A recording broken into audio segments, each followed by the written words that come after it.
right, we are back. Episode 151. The boys are back in the building. No extra gas, no Nelson J. Cole stuff here. We are back in the building. To my left is my boy Cole's co-creator, point guard, all-time quarterback, co-producer. Go ahead, talk to him, Rock. What's happening, twins? What's happening, man? I hope y'all feel good. I hope y'all ready to be entertained, man. Yes, sir. Episode 151 of the show about nothing. We are here. We are live in the building. It feels good to be back as always. I appreciate you guys clicking on this video. Please like, subscribe, and comment. Please like, subscribe, and comment. If this is your first time here, this is an entertainment podcast. We used to be strictly sports and music, but as we get older, it's just the way of the world. Right. Entertainment, politics are going to come up, especially as, I hate to say it, but basketball isn't the numbers driver you would want it to be.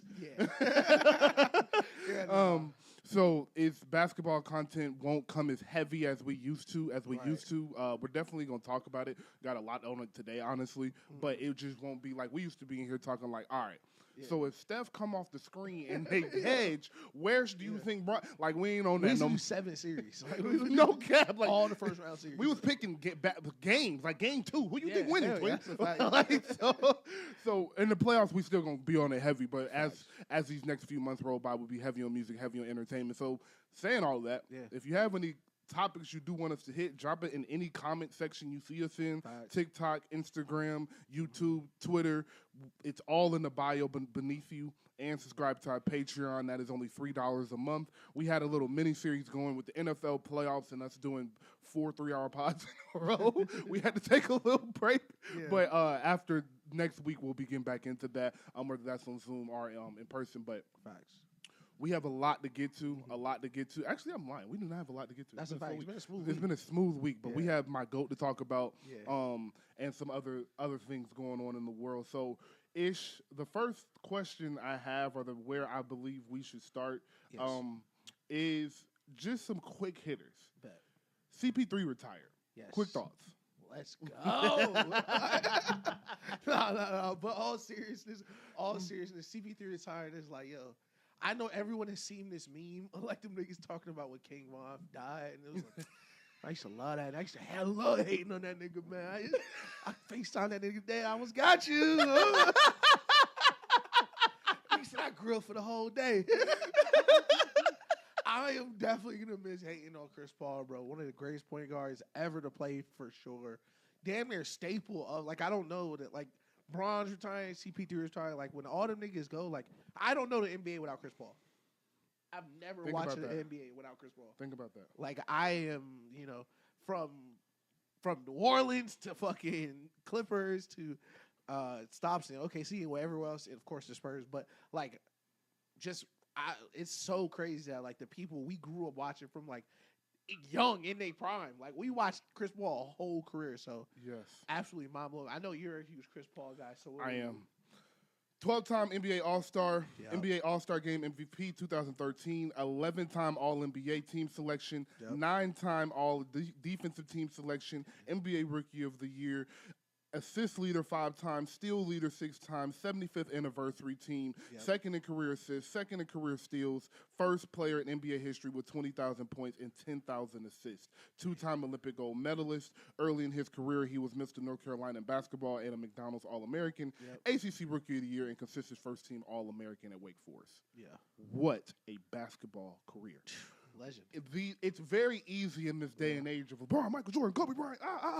It's very easy to get lost on the 1% careers without all of the championships and accolades, and I'm the most popular man on the planet. But Chris Paul has a 1% career. Oh yeah, those accolades are just like what at the first with 20 and 10, like thousand assists. Like that's crazy. I don't know what was going on in the '90s and John Stockton and these steals and these assists, but like that's my all-time assist leader. I don't care about Stockton. I don't give a damn about John Stockton. Somebody got to look into them Stockton numbers. Somebody has to look into them Stockton numbers. Somebody has to, gang. It's no way, bro. No, absolutely no way on the earth that he had all them assists. But Chris Paul, he taught me to play point guard. And I'm not exaggerating When I say this, I played point guard my entire life. If you guys saw me stand up in camera, you would understand why. I was always the shortest person on my team after 8. So point guard was naturally the position I gravitated towards. I also, Ish knows this. If you guys have ever played 3-on-3 with us, you would see the talent we have with passing the ball. Oh, yeah. Me and Ish are ridiculous. Like me, Ish, and Tyrone playing 3-on-3. By the looks of us, you wouldn't think you couldn't get off the court. But we had some days at the Church of Covington game. Put food on the table, man. Put food on the table, gang. Yeah. So I say all that to say, man, he truly taught me the game of basketball, how important the elbow jumper was, how to work the pick and roll, the change of space, never picking your dribble up. All of these things are things I learned truly from my dad telling me to watch Chris Paul play basketball. And he is, if you go to a high school practice, you'll hear a lot of coaches say, hey, man, y'all really shouldn't be watching the NBA. Right. You should really watch college basketball because they play more of a fundamental sound. They weren't talking about Chris Paul. They were never talking about Chris Paul. He was always a person that you could watch to learn from, to grow from. Yeah. I believe he has one of the 10 greatest mid-range jumpers of all time. Yeah. He is one of the 10 greatest passers of all time. In my opinion, he is the 4th or 5th best point guard of all time. I think he is a top 50 NBA player of all time. It really sucks he never got a championship because he really gave it all. Like every run he gave it all. I remember the run that made him officially become a hater in 2014 where he sent the push Spurs off home, the push off with the floater against the glass to send the Spurs home and then fold on the 3-1 comeback because of the hamstring. Blake Griffin got hurt. Doc Rivers was your coach. So it was a lot to work against Chris Paul, but a lot worked in his favor. Like I said, one of the greatest NBA careers in history. You cannot name 25 people with a better basketball career than Chris Paul. The only thing that I will say that is a stain on his jacket is this year. Everybody knew Chris Paul was an asshole. Like, no, that's not a surprise. That's not a stain on his jacket. Yeah. He was the 6-foot point guard that was mean, feisty. Nobody really liked him. He never had to be like that. It wouldn't have been Chris Paul without it. You feel me? But this year was like, they cut you. Somebody traded for you. It was like, nah. Next thing you know, Chris Paul has retired from the NBA. And the worst part is the Clippers were good immediately. And the Clippers went from the Clippers were so bad. Niggas was like, yo, somebody has to step in because OKC has their pick. Like, niggas was like, what are we going to do? We just cut Chris Paul. Well, Chris Paul's not playing. Them niggas instantly became a great team. They said, Chris Paul, you can't give our players advice anymore. I genuinely have to know what Chris Paul's telling the niggas. Bro, I have to know what he said to them. Because what did he say for it go from, all right, Chris Paul is on our roster. Yeah. Hey, we got to have a meeting with Chris. Chris, come here. Yeah. You got to stop talking to these players. Chris Paul is no longer on the Clippers. Yeah. What did he say? Like, what was so bad that he couldn't be on the team? And who was in their office like, hold up, if he can't talk to the players, why the fuck is he? It was like, well, if he can't talk to anybody, it's not like, it's not like he's playing. What is he doing here? Literally. Taking up room on this roster, dog. Yeah. It's a 21-year-old phenom in the G League we can use on the bench right now. Shit, anybody else. Listen, shout out Chris Paul for sure. Definitely gave it everything he got. I mean, Spurs, Warriors, Clippers taking the time. But I did want to say one of my favorite, I'm going to ask you this too, underrated or like personal favorite Chris Paul moments, definitely when he locked up Thunder KD. I don't know if niggas remember that. If niggas remember, if you know ball, you remember him locking up Thunder KD in the post. That's a great pick because he was small. KD used to feisty. He would let him rip through. Yeah. That's a good one. Yeah. That's a good one. So my favorite moment is absolutely that 2014 game winner because I watched that entire series, every game, and I was like, I told you I was a big Chris Paul fan. That was a bridge of I hadn't found Steph yet. Right. Kobe was on his way out, so Chris Paul was the guy I was watching every week. Like, I hope they get a championship this year. But another favorite moment of mine is absolutely the game Kobe Bryant dunked on the center in the playoffs. Ooh. He didn't have nothing to do with it. It was just cool that he was on the court. Yeah. He was on the court, so shout out to Kobe, right? That was a great Hornets series. That was a great series. solid as series. Yeah. But no, seriously though, one of my favorite Chris Paul moments is, do you remember that move he did? I believe it was against the Jazz where he threw it out and then took it back between his legs and split two niggas. Yeah. And I don't know if he finished it or if he threw a lob. Yeah. But the move was just so ridiculous. Fact. And it was back like, they're doing it with Steph now, but they'll show highlights of these point guards when they was 24, 25, and you remember how fast really were. Where Chris Paul was moving so fast, bro. I was like, how did he do that, bro? But some of them dribble moves, he was the one that first did the in the pick and roll, the spin into the pull up. Yep. That shit is so cold, bro. But shout out to CP3, man, real legend, real deal legend. I can't remember if it's him. Listen, Jeff Teague, Ish Smith, Chris Paul. I can't remember which Wake Forest point guard it was, right? But I vividly remember, I forget, I think it was really close to March Madness. I'm pretty sure it was Chris Paul. When I was like real young, Chris Paul came down and did the between the legs, like with the one read, the one hand. I was like, man, that shit was crazy. Like, I had never seen anything like that. He has a top 5 handle in history. Oh yeah, in my opinion, he got a top 5 handle. Him, Crawford, Kyrie, Steph, Isaiah Thomas. That's probably the 5 right there for me. But yeah, bro. What a career. Yeah. Staying on the NBA, bro. All-Star Weekend just passed. Yeah, fuck. It's been 10 minutes. Fuck Chris, dude. Lame ass nigga. Yo, shout out to Top Rope Podcast. Lame, nigga. We should get rid of the All-Star Game. Best All-Star Game in years. Bro, what? Bro, what? Game in years. I had a blast watching My parents was watching that shit. Yeah. So, Ish does a really good job of having ideas to fix award shows or just events that are kind of falling off. The Grammys are not falling off; they're actually getting better. But he had a great idea like 2 pods ago to make the Grammys a tour thing. And obviously, you're not taking the Grammys to Indiana and Minnesota, but take it to LA, then Vegas, then Atlanta, then New York, Miami, and then kind of rotate those major cities. Right. Great idea. Live performances, do it in the stadium so you can have all of the have the best new artists and you give them 10 minutes, give the album of the year candidates, give them 20 minutes to do a song or two from their performances. Just crazy ideas like that. Yep. So, the topic today is Ish fixing All-Star Weekend. Yes. And obviously, I will help him throw out some ideas for him, but I wanted to first see where you were with All-Star Weekend. And I do want to throw a caveat in there. The only reason that the All-Star Weekend started at 5 o'clock this year is because of the Winter Olympics, and NBC happened to have it. I don't know why they didn't make that switch last minute back to ESPN or something, so it didn't start at 5 o'clock because I do think that probably messed with the viewership a little bit. Yeah. But that is why it will start at 8 o'clock again next year. So go from there. It's crazy. That's the last thing you mentioned because there's a couple things I want to do to fix All-Star Weekend. We'll do the events after this, but the All-Star Game should start at 6 o'clock.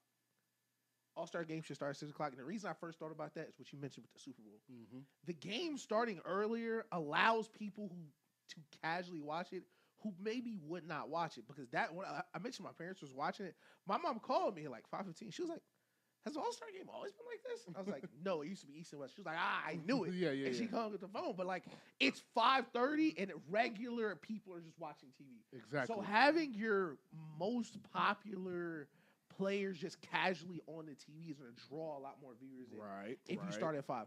But starting with the All-Star Game to fix the All-Star Game, I think this past All-Star Game has been the best All-Star Game in years. Still get rid of the world format.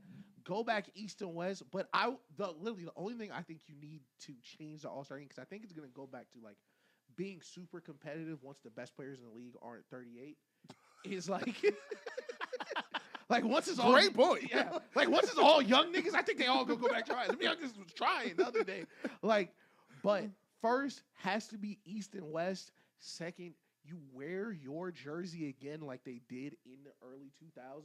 Still, you can have, like, buy all-star jerseys and shit, but no. Wear your home jersey or your away jersey, and the winning team, whichever East or West, that's where the all-star game goes next year. I feel like that's a very good middle. I feel like if the East wins, send it to New York. The West wins, send it to LA. Okay. And, like, you're scrolling through the bigger cities. Okay.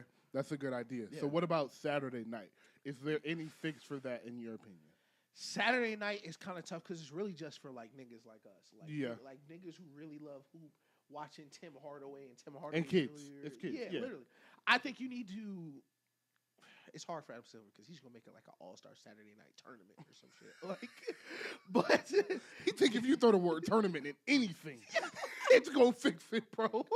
That AAU shit got to his head for real. That nigga is legit nuts, bro. I think you gotta all the original games. Like I know it's gonna sound boomerish, but like all the original games we used to have were fine, except the slam dunk contest. If we're gonna do the slam dunk contest, one or two things have to change. Either at the beginning of the season, hit all the people you think could be in the dunk contest. So by December, January, everyone knows who's going to be in it, and they have time to actually practice and actually perform dunks. Because one of the niggas who was in the dunk contest found out last week. He was on Twitter like, I guess, like, I'll do it. Like, these niggas have no prep time. Like, Mac McClung, I'm not a huge Mac McClung guy. I think it's a little corny. But niggas like Mac McClung would have won it. He's been practicing dunks for 190 days. Like, of course, he's come up with new dunks. And I love we have a podcast for this point. I hate when niggas be like, they've done everything. That's not how that works. That is not how thinking of new ideas work. If it was a new idea, you would not have thought of it. Just to be like, yeah, they ran out of dunks. Are you insane, my nigga? You know how many ways you can dunk a basketball? Like, there are genuinely unlimited ways for this contest to go. And this is my biggest pet peeve with that. You don't have to do new dunks. You don't. That's when you jump from the free throw line. Niggas like, oh my God, he just jumped from the free throw line. Like, you don't have to do new dunks. Go out there, do great dunks, but first of all, letting people know 2 weeks before who's gonna be in the dunk contest, not gonna do it. I feel like if we knew in January 5th, like they announced who's gonna do the 3-point contest, who's gonna do the slam dunk contest, and if you have been trying to get people from the beginning of the year, and these are the 4 we have, I feel like the slam dunk contest has no anticipation, no aura, no big moments. Post Zach LaVine, post Aaron Gordon, I can't think of a dunk contest that moved me. No disrespect, Matt McClure. All right. I disagree with you, but I agree with you at the same time. Okay. You said January 5th. Yeah. We should know Thanksgiving weekend. I like that. We should know Thanksgiving. Yeah. I take it back. We should know Christmas. I like Christmas Day, it should be an announcement of who's doing everything on All-Star Weekend. Exactly. Because that is your day. And we hit on this last year. And if you're asking why we always say, yo, we touched on this, it's so y'all know we're a younger pod, we're a newer pod, so we have to let y'all know we have said these things before. We be right about these things. Facts. And now these things are coming to the light, and we spoke about them a year ago. It's just to let you know, like, we be on top of this shit. Facts. So I say all that to say, at the beginning of, not even the beginning, the middle of last season, we were having a lot of basketball conversation about, yo, what is going on with the NBA? Is viewership down? Are they going to have a problem, a marketing problem, et cetera? Mm-hmm. We kept coming in here and saying, story. Yeah. The NBA has a story problem. LeBron James was a story. Yep. Steph Curry was a story. Yep. And then when the Cavs and the Warriors happened, that was a story all season. The best story. And then you had James Harden, Russell Westbrook, Kevin Durant doing some ridiculous shit somewhere. Right. Kawhi Leonard, Chris Paul. You had enough superstars to where this one story is going to damn near suffocate the entire narrative for the entire season. Right. And then you had your MVP storyline, your trade deadline storyline, and et cetera.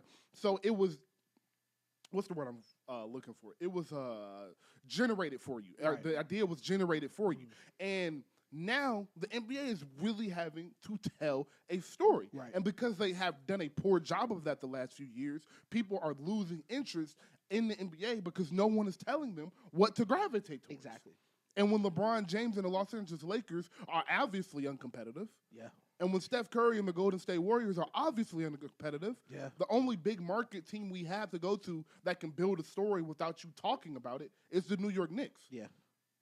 And no offense to Jalen Brunson, Nelson Key, and Karl Anthony Towns, they don't really play a pretty brand of basketball, I'll say it's no aura on that court. Thank you. Like, I love Jalen Brunson. Dog. No one really likes watching him play. It's really stocky, stop and start, a lot of foul baiting. Right. It's like, it's been a lot of small guards that look amazing. Kyrie 6'2", looks gorgeous playing basketball. Chris Paul, lots of aura in that court. Steph Curry, lots of aura in that court. Jalen Brunson just don't got that. And he cold in a motherfucker. Right. Don't get me wrong. Listen, we're going to talk about Stephen A. later. He's just not boxed. That's a perfect way to describe it. No further notes. So I say we're speaking on that. There's no way you can with this NBA and with the lack of stars you have, there's no way you can announce, like you said, the dunk contest participants 2 weeks in advance. Right. The 3-point shootout participants 2.5 weeks, 3 weeks in advance. Yeah. All-Star Saturday night used to sell itself. Right. It was a legit thing. Yes. Legit. Like Yes. I just to date myself, several All-Star Saturday nights were playing that week for me. Like, oh yeah, we gonna pull up at this nigga crib. Yep. We gonna watch I remember watching Dwight Howard's. Yep. Like all of Nate them. Robinson. Like, yep. bro, that used to be a thing. So, because it used to sell itself, the NBA is acting as if it still does that now. Right. And I believe where the NFL and the NBA differ is the NFL predicts the change and fixes it before it comes. Yeah. The NBA waits for the change to come, confirms it's there, and then changes something. Exactly. And that is a big problem with them. Mm-hmm. But if the NBA would say, all right, and the 2 o'clock game at halftime or the 5 o'clock game at halftime on Christmas, the entire halftime is dedicated to All-Star Weekend. Yeah. All right, this commercial break. Here are the Rising Stars Challenge. Yeah. Here is the 3-point shootout. Mm-hmm. Here is the Shooting Stars. Yeah. And last but not least, here are the dunk contest participants. Yeah. And now, even if you're not familiar with the guys in the dunk contest, you at least know who's doing it now, so you know what to look for. Exactly. And you know who to go find. Yeah. And now, every Wednesday night prime time, Saturday night prime time, Tuesday night prime time, on ABC, Amazon, NBC, All-Star Game. Here's a 3-point shootout. Here's the dunk contest. Here's this Rising Stars. So for 2 months, you're hearing about All-Star Weekend. And that completely changes the eyes and the gaze to All-Star Weekend because it's been pushed in front of you. So now you're looking at it from a positive standpoint because it looks like it's about to be so much fun. 1,000%. And like what you mentioned, if I'm and that's the thing, when we're talking about these events, we are not trying to fix it for you niggas with League Pass. Like, niggas like us, we're watching it anyway. We're watching There's nothing you're going to do to stop me from watching. That's what I'm saying. Like, I'm not trying to fix it for, like, niggas like Roby who bro. Basketball. We're trying to fix it for just the general viewer who knew who Nate Robinson and Spud Webb were. Like, my mom knows Spud Webb. I don't know basketball team. She knows Spud Webb is. Like, everybody knows Spud Webb because it was a household name from this event. But like you're saying, if it's Christmas Day, it's 5 p.m., and we get to the last one, it's like, oh, yeah, here are the slam dunk contestants. And then, boom, you show up one of their dunks or whatever. Now, the niggas who don't know, or the casual, let's say the casual basketball fan, now you can go on YouTube and be like, oh, yeah, let me watch all Stephon Castle dunks. Let me watch all these dunks. But another thing I want to add with kind of, like we mentioned, like doing this earlier is the hype and the build-up, too. Yes. Because that is the thing. Like, there has to be a reason for the superstars or like the guys we like really want to see in the dunk contest have a reason to do it. Yes. Do I think Ant Edwards would do a dunk contest if you came to him February 1st and the dunk contest on the 10th? Like, yo, hey, Ant, you want to do the dunk contest? Not really. Why would I? Like, I do a good dunk. Just a quick sidebar. I think the problem we had before is it got a little too gimmicky relying on Mac McClung. Like, I feel like a person like Stephon Castle, shout out Covington, shout out Spurs, real nigga, friend of the show. Like, you come out there, do an amazing dunk, your first one, get a 50. This nigga jump over a Kia, round one, and you lose. Like, I get it. I wouldn't want to do it either. Like if you were a superstar and you did the dunk contest, and you do a good dunk, like, all right, yeah, we cool. And this nigga roll out a car, all right, cool. Like, I'm going to lose. Y'all niggas just filming a commercial right here. Like, that's not a dunk contest. I get it. I love the blatant dunk contest, but we got a little too far from what the dunk contest is. But if you were to say, yo, it's season start, I forget, August, October, whatever. You say, hey, it's November, we gonna do the dunk contest. And you let's say you get him to do it. When you announce it on Christmas, you know Adidas dropping that commercial. Exactly. And now you seeing that commercial, Christmas, January, all the way up, and they're dropping it more and more. So now when you get to the dunk contest, it's an event. It's a thing you need to watch. There's no reason to watch the dunk contest right now. It's not a reason. Exactly. You have to present reasons for people to consume your content, NBA, and I feel like they don't understand that. Adam Silver talked about they were a highlights league a couple years ago. That's the thing. They're not. NFL highlights does way better than the NBA highlights. Yeah. And the thing with NBA highlights is, and just the nature of all highlights, they are in the past. They are not live. Yes. They are not your new product. They are not something that's growing your brand. That's a great point. If they were watching that shit live, it's a completely different thing. And it's crazy. I was thinking about this on the way here, genuinely. I was like driving for like a couple minutes in silence, like just having this like my thought of myself was, people don't interact with content alone anymore, and that has changed the way people try to sell and distribute their content. It's like when we were, let's say in the 1990s, 1980s, and it's crazy, I was thinking about this policy, but I'll tie it back together. 1980s, 1990s, if we were living there, you wake up, you go grab the paper. Mm-hmm. You go grab the paper, and we've all seen them pictures of like 30 niggas at a bus stop all reading their paper, and people compare it to a phone. But the difference is when you're sitting there reading that paper, you're not having a conversation with 40 other people at once. You're just reading what you want to read. People don't just consume content anymore. People consume content to make sure other people know they did. So like niggas don't check ESPN for the stats. Niggas pull up the real app with comments so they can talk to people while they're doing it. People don't listen to albums anymore. Niggas put on the album, hop on Twitter, and talk about it with people as it's happening. You don't just watch the game anymore. You talk about it with your group chat and you like on the timeline. So when you're putting out content where it's like, yeah, Jackson Hayes gonna do the dunk contest, there's nothing to talk about. Unless Jackson Hayes face plants, there's no interest driving that story. So you need a reason to connect it to everything else. And it just wraps up what we're talking about a narrative. The dunk contest, All-Star Weekend, does not fit in the NBA narrative for the season anymore. It just doesn't. Exactly. We expanded the All-Star break. We gave them more rest. Beautiful. But now it's kind of just here in February. Yep. Niggas, don't take it seriously. We gave y'all more time and y'all played less hard.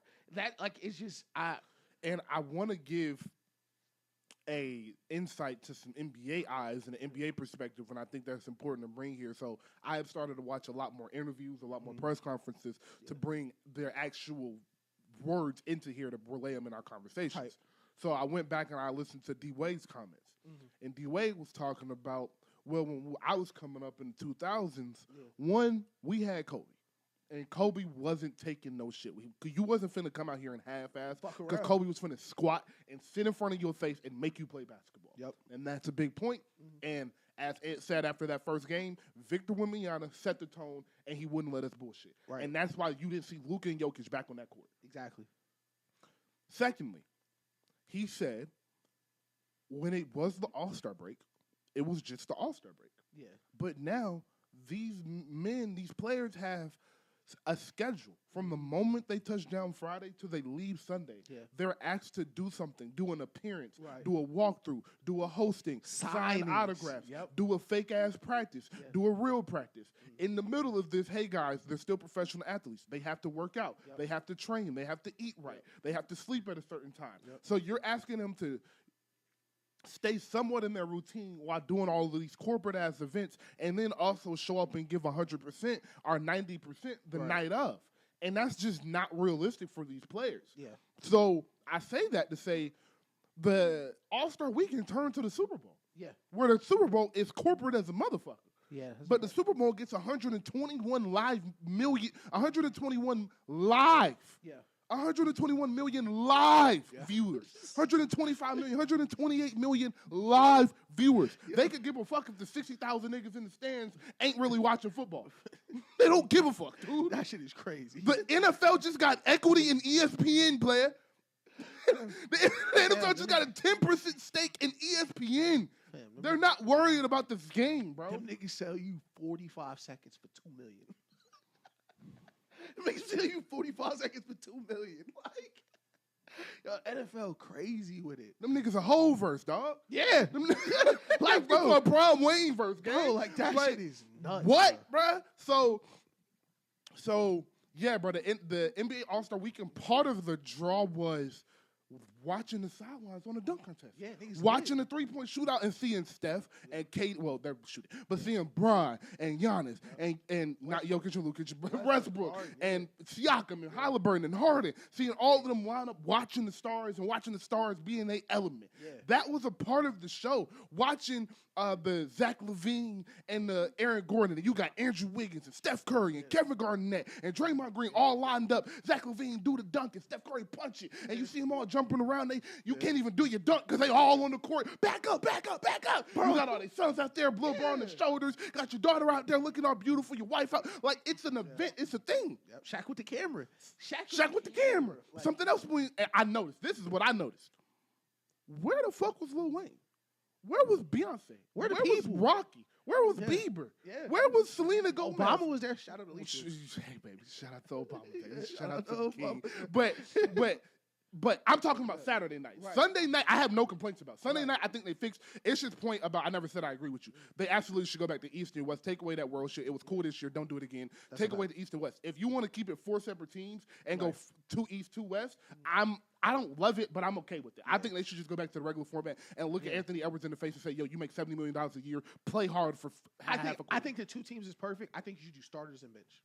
And I feel like that would drive a lot of the competition for niggas who think they should be starters, but we're not starters. And then the 6-man move to the starters, and then you always have a reserve to move him to the bench. That's fine. That's a fire ass idea. But it went too corporate for me. We'll close this segment, but it went too corporate for me, and that is the closing argument I have is you have to let them niggas bring their partners down to the court again. Let the NBA players bring all their homies. Let them be on the first couple rows. Let the women come back out. Like, let's get this back niggified, dog. Like, let's get some black people back. No culture in the All-Star Let's get some culture back in here. Let's like I said, where's the baby? Where are the rappers? Where are the entertainers? That is what we're missing. You can't have a bunch of CEOs, a bunch of CFOs and shit, C-level management, C-suite Warriors owners. fans. Actually, kind of disrespect. Yeah, like new Warrior fans. Like in the suits. That can't be your All-Star game audience. That's not going to get the reaction and the buzz you want. Right. So, number one at the driver of this is story. You have to find story, as we both said. Start the announcements earlier, and 2, start making these players come enjoy these events together and let them bring their friends, their family. Yeah. And if you got to pay these entertainers, pay 2 Chainz, pay Bieber, pay Selena Gomez to come to these events and sit courtside so it brings them more of an attraction. Right. And have them telling you, I'm coming. I'm going to be there the whole time. So, nigga, I just got an idea that should get us all paid. I ain't going to lie. I just had an idea just now about the All-Star game that should get us all paid. Let me hear it. You ready? Yes, sir. 2027 All-Star Weekend hosted by Kevin Hart.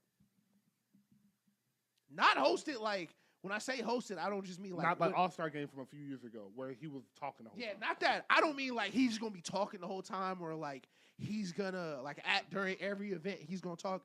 I mean, Kevin Hart, pick 4 niggas for the dunk contest. You host the dunk contest this year. We go to L.A., biggest nigga in that. I'm trying to think of somebody. Of course, it wouldn't be Kendrick because he's not going to do that shit. But, like, I'm trying to think of, like, a nigga who could host the All-Star game. Like, when it goes somewhere. Drewski, Speedy Norman. Yeah, if it was, like, Miami. DC like, Young Fly. Yeah. So, like, every time it moves, there should be a host for the weekend. It should just not be the All-Star weekend. It is an event. It is a weekend event. So, like, if it's hosted in New York, and you get, I don't know why I'm blanking on a bunch Fat of Joe. Fat Joe. You get Fat Joe. Let's just say Ho. Let's just say Ho because the NBA, because he used to have an NBA team. NBA All-Star Weekend 2028, hosted by Hov, winner of the slam dunk contest, get $1 million. And I'm going to host. That will get you the juice that you need for people. You need a reason for stars to want to be there. Like if Anthony Edwards, like we keep using Ant, but everybody's like, we got to get stars to do the dunk contest again. If Anthony Edwards did the dunk contest, he's the only star in that building. Yeah. You need other stars in the building. You can't have that. Anthony Edwards not doing the dunk contest for Pascal Siakam and Giannis on the sideline. Bro, that's what I'm saying. It's not happening. Like when, and we can wrap it up with this because this is perfect. I actually have one more point that you brought up. After this, but like this perfectly encapsulates your point, bro. I feel like the first Zach LaVine dunk contest is probably my personal favorite. I don't think it's like the best or my favorite to like all time. But watching Zach LaVine come out there and do a dunk at Westbrook, like, shit. Like, yes, bro. Seeing the best of the best. Be surprised. They like, what the fuck? Yes, like, niggas, exactly. I told you this nigga crazy. Exactly, like, exactly. It's none of that. It's none of that. Yeah. So the dunk contest point, because we are avid LeBron ruined the dunk contest guys. Yeah. We are big LeBron fans. Yeah. We have grown in that. That's our like. We know who Michael Jordan is, and that's the GOAT. But, like, that's our GOAT. We know who the fuck Bron is, bro. Yeah. So we don't try to throw a lot of dirt on his name anymore. We got Skip Bayless, and we got white people to do that enough. We're not going to do that no more. But he ruined the dunk contest. Oh, yeah. He stepped on that shit for sure. And it's okay. Yeah. I want to say this. LeBron James ruined the dunk contest. But it is not on LeBron James to fix the dunk contest now. That's a fact. We've been saying LeBron ruined the dunk contest for 12 years. Legit 12 years. Someone could have stepped up by now. Like, all right, we can put the blame on Bron from 08 to 16 for never doing it. After that, Ja Morant, Anthony Edwards, Andrew Wiggins. Like, it's been some borderline superstars and some superstars that could have done the dunk contest. Right. Shout out to Jaylen Brown for at least attempting to do it a few years ago or last year. Like, there have been guys that can come and pick up the slack that LeBron left, and no one has done it. Right. So we can't just keep throwing LeBron's name and throwing dirt on Bron's name when we can throw Anthony Edwards. Do the dunk contest, bro. You're 24. Right. That's Ja Morant. Do the dunk contest. Ja Morant, Anthony Edwards, and Zion Williamson doing the dunk contest would bring 10 million live viewers to the NBA All-Star Weekend. Just pay them to do it. That shit might save Ja's career. That shit might save your life, nigga. Bro, like, if y'all don't get these Shade Sharp, get in the dunk contest, bro. Shade Sharp should have to do dunk contest. He should have to do it. So, like, and I know he's done it once before, but he's a bigger name now, a bigger draw now. The Portland Trailblazers are a bigger brand now. So that is my last rant on this, bro. Like, we can't just keep saying, yo, it's been 20 years, it's all Bron fault. I agree with you, and I also want to shoot Bron, one of my GOATs, some bells. Shout out Bron, first of all.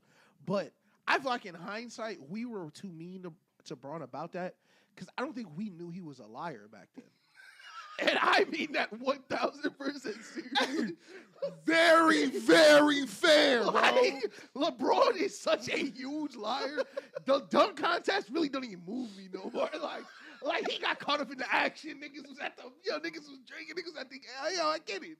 Like, Bron is like right now, that is the most least surprising thing LeBron has ever done. Very fair. Yeah. Very fair. Like, I can't It was a bad bitch on the sideline.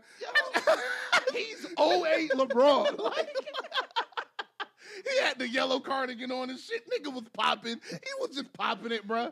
Oh. He had to get the people something, bro. No one understands a camera like LeBron. Bro. He had to get the people something, bro. I ain't mad at him. That nigga knew the moment, bro. He met the moment, baby. He met the moment. That's what that was. Y'all mad he said that shit? That's an all-time clip. That's an all-time NBA moment. Him not even doing it don't matter. All right.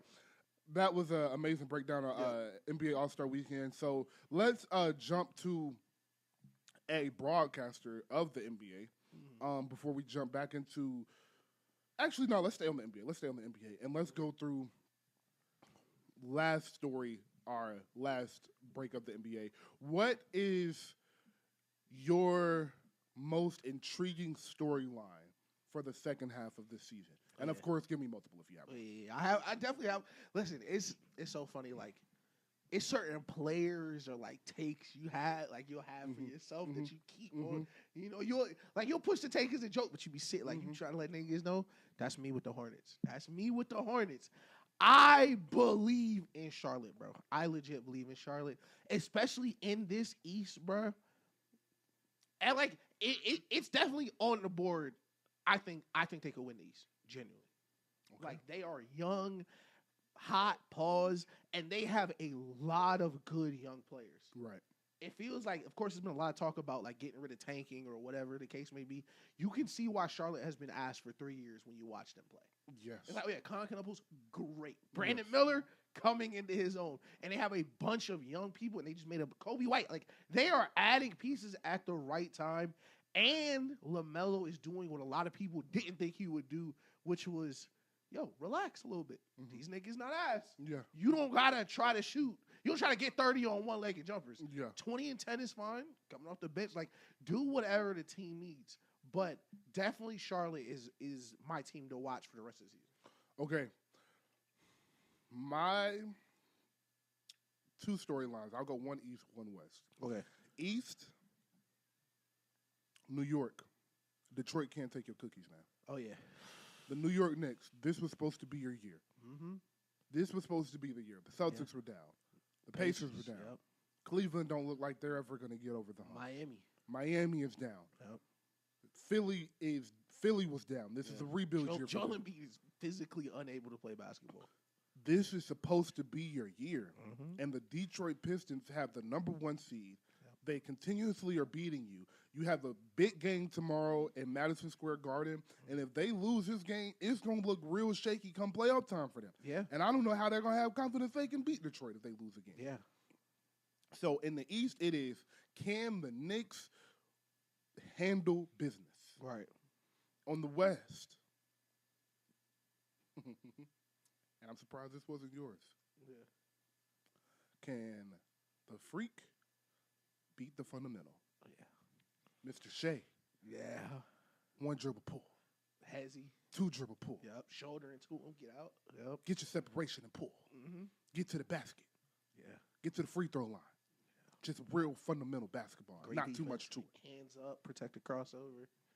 But you got a freak who got some freaky goons. Yeah. Over there in San Antonio. Nasty niggas. And you got a 7'6" demigod who is waiting to get unleashed from that minutes restriction. Yeah. And you got Stephon Castle and De'Aaron Fox. Taking that leap. Carter Bryant. Dylan Harper. Yeah. Got some young guns, young gunners, young killers that's ready to meet the moment. So my story for the West is the exact opposite for the East. Yeah. New York, you can't let your cookies get taken. Yeah. San Antonio, can you take some cookies? Yeah, I love that. I love that. Can you take some cookies? Mm-hmm. And that is why I was closer. Do you think your Spurs can get the job done and end up in the finals after beating OKC in the Western Conference Finals? Absolutely. Before the year, this was my prediction. I did think this was going to happen. And when I made that, one of the first things I said, of course, outside of Victor Wembanyama, alien, monster, demon, whatever. I call that nigga my young demon. That's my young YN. Like, he different. like don't be send my YNs to come get it. Again, back to the King Von video. Yeah. Oh, God. Nah, brother, Von was just different, man. Like, damn, that nigga gave the Lakers 25 in 9 minutes. 9 minutes, bro. Yo. Like, what, bro? He was Kawhi in the All-Star game in a real-ass game. Damn, niggas 25 in 9 minutes. But I was like, man, if Stephon Castle takes that leap, it's no ceiling on that team. And Stephon Castle has shown he is... COV. Shout out COV. He is getting... Him too comfortable. He too comfortable. Underrated aspect of playing with a nigga like Wemby. It's crazy. I was watching this amazing YouTube series called Making the Case. And they did a series on like the greatest teams ever. Yeah. It was like the 96 Bulls and the 01 Lakers and like all that shit. Oh, I love that series. I was watching that. That shit is so gas. And in the 01 Lakers one, he did like 10 minutes and he was like, hold on. I have not talked about what it's like to really have a 01 shot. And I think Stephon Castle and the rest of the Spurs, I mean, waking up like, nigga, I play with Wemby. Like, yeah. And they are starting to believe. Like, I think Shea is on a historic run. They could try to call that nigga 2016 Curry. That didn't work out. But listen, great season. Congrats on the chip, kid. But... I don't think it's any game the Spurs take to court and think we don't have the best player. And that's really important. For a young team is really important. Terrifying, bro. I really feel like it's crazy because the West is a bloodbath. Yeah. So I think we could easily beat the Thunder and fucking lose to another team. I think Denver is y'all scary. Denver is who scares me for y'all. Denver's who scares me for y'all because of the pressure he's going to put on Wembanyama at the rim. He's not going to be able to. So, as we said, we don't talk about X's and O's in the middle of the week anymore. So with Victor Wembanyama, what makes him so special is he can cover so much ground. Exactly. But what Jokic will be able to do is pull him away from the goal. Where he's going to make it tough on Jokic is his arms. The passing lanes he's going to be able to defend. Jokic won't be able to throw some of the passes, but he won't be the shot blocker, rim protector he is against 29 other teams that he is against Jokic because of Jokic being able to pull him away from the goal and the passing ability, cuts behind him, et cetera, et cetera. So that, I do believe, that is their kryptonite. I also think Minnesota gives us a nice run for their money just because of Anthony Edwards' jump shot ability. Jump shot. Anthony Edwards, they can have a close game, and Anthony Edwards can win the game shooting mid-ranges and three-pointers. Exactly. And that is why OKC is going to be a problem for them because I don't have to crash the rim. Anybody else is going to be I think, an easy out for them. Houston, not enough point guard play. Lakers just aren't deep enough, not enough shooting, not enough rim protection. Golden State, ha ha ha ha. The Clippers, ha ha ha ha. Any other team in the West is a laughable take. I think the only three teams that really have a shot, I would give the biggest shot to Denver, then OKC, then Minnesota. And it's all because of you can win off jump shots. If you can't beat the San Antonio Spurs off jump shots, you can't beat them because of him. Exactly. And this is why I mentioned the 0-1 Lakers for a specific reason. And I'm not calling this person who I'm about to call. I'm about to make a comparison. I'm not calling him this person, but their role on this team will be similar to this. Stephon Castle is in a 1999 to 2000 Kobe role for me right now, where he's not a superstar. He's not going to be asked to do superstar things, but he will be asked to guard the other team's best player. And if Stephon Castle is going to play elite defense on the perimeter for 4 straight rounds, I think we're going to win the championship. I do too. Because the Nuggets, like you said, are probably the biggest hurdle. Just because, first of all, Jokic might be the best basketball player I've ever seen. Let's just call it how we see it. Call it how you see it. Man, that nigga's 30-point triple-double on like 50, 50, 90. Like, that thing is like insane. But the reason I'm putting so much in Stephon Castle's basket is the best way to beat the Nuggets is not to stop Jokic, it's to stop Jamal Murray. Thank you. And the best way to beat the Thunder is not to stop Shea. It's really to stop Jalen Williams and the rest of those other niggas. And the only way to stop Minnesota is you're going to have to guard Ant. And someone is going to have to supplement the defense point of attack for Wemby when he can't just step over the entire court. So if Stephon Castle can play elite perimeter defense for 4 rounds, I don't think it's a team we can't beat. Completely agree. Alrighty. And then the last, actually, we'll just do that as a TikTok. But I'll ask you, who are if you had to put a list together of 5 contenders, who would they be? Just real quick. Spurs, Thunder. You'll like this. Cavs. Yeah, I do like that one actually. Now I'm with Pistons. Harden, I do like them. And at 5th, I'm gonna go 5th. I'll say the Knicks. 5th, the Knicks holding on, but like a very small thread. Though. I'm taking the Cavs out of there and putting Minnesota out of there. Putting Minnesota in there. Excuse me. The Cavs got to show me. I came in here. Nelson and Ish was like, I don't know about that James Harden move. I was like, yo, they're trying. They're trying. Listen, I was super skeptical. It's so weird with Harden, though. That honeymoon Harden. That honeymoon Harden. Yo, that shit got me. Like, hey, Hoodie Mello. We got Hoodie Mello. We got honeymoon Harden, baby. Like, it ain't no motherfucker like that honeymoon Harden, boy. It's crazy. Honeymoon Harden has got me so many times. I'm like, yo, him and Westbrook really gonna work. Westbrook finna take over the West. Him and Dwight Howard, him and Chris Paul. Yo, listen, KD, Kyrie, and Harden, bro. Like, that shit is really... How could you lose? Like, how do you lose, bro? I'm watching the Cavs game like, yo, Harden's such a good passer. He's so unselfish, ready for the moment. He's seen all the defenses. Donovan Mitchell, like, I've never played with somebody like that. I've never played with somebody like Harden. Jared Allen catching one-handed lobs. He got 17 and 17. Oh my God. They say, yeah, Harden don't play defense. They got 2 bigs. Fuck it. Like, I'm like, yeah, they'll be fine. Like, and then May comes. And then May comes around. It get a little sunny outside. Right. That strip club get a little more strippers in it. Right. I think it's crazy with Harden. They might win every home game in the East. They go on the road. Y'all niggas got to pray for Detroit round 1. Like, y'all get New York. Y'all get New York. Y'all get Atlanta round 1, baby.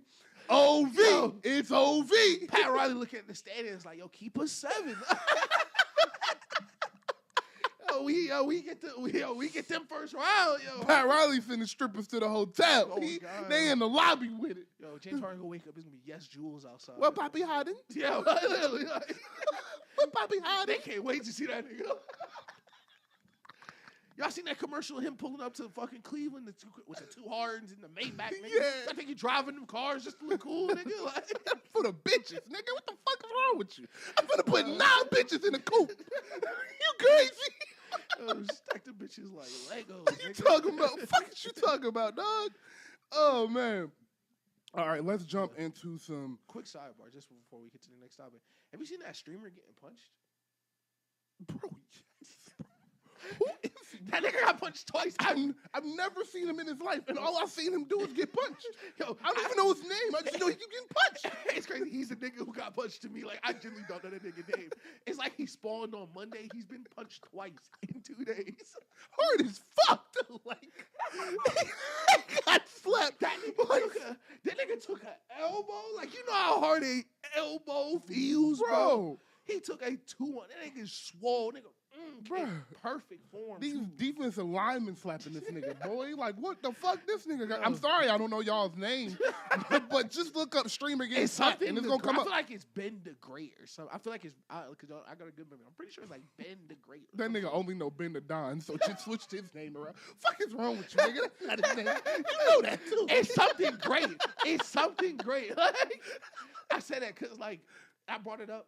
I feel like the world is healing. Like, some of y'all niggas need that. So, oh, yeah. Like, I was like, damn, why did somebody punch you? Watch the clip. Like, yeah, should have got punched. Should have got punched. Yeah. Yeah, like, talking about my nigga. I was like, man, you didn't see that coming? Yeah. You know what I've learned, bro? A very valuable skill is seeing when temperature is changing. Yeah. And I'm not talking about the weather, shot. Like if you a grown man, bro, and this is inside iPad generation and they having a hard time adjusting, but like if you're a grown man player, like real shit, you got to be able to see a temperature change. And you don't always got to be involved in a situation to see the temperature change. Exactly. I can be in a club, bro. I can be in a club and I can be across the club. Yeah.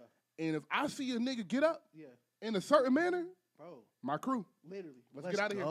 Let's get out. I see a nigga get up and a hood come on, or pants come up, or something come off. Or he just standing a certain way, bro. Like you got to be able to read body language. You got to be able to read temperature checks. You got to be able to read all of this shit as a man. So you not being able to understand like that nigga wasn't playing. It's just like, what is wrong? What is your? Let me ask you. Do you think it's because like niggas took that break from school and niggas be on the iPads and shit? Oh yeah. Because when I think about shit like that, of course, my dad always like that was one of the first things your pops put on you, like, yo, you need to be aware of your surroundings. I used to have a 3 feet rule, like, yo, nigga, I need arms with length from you, my nigga, if I don't know you type shit.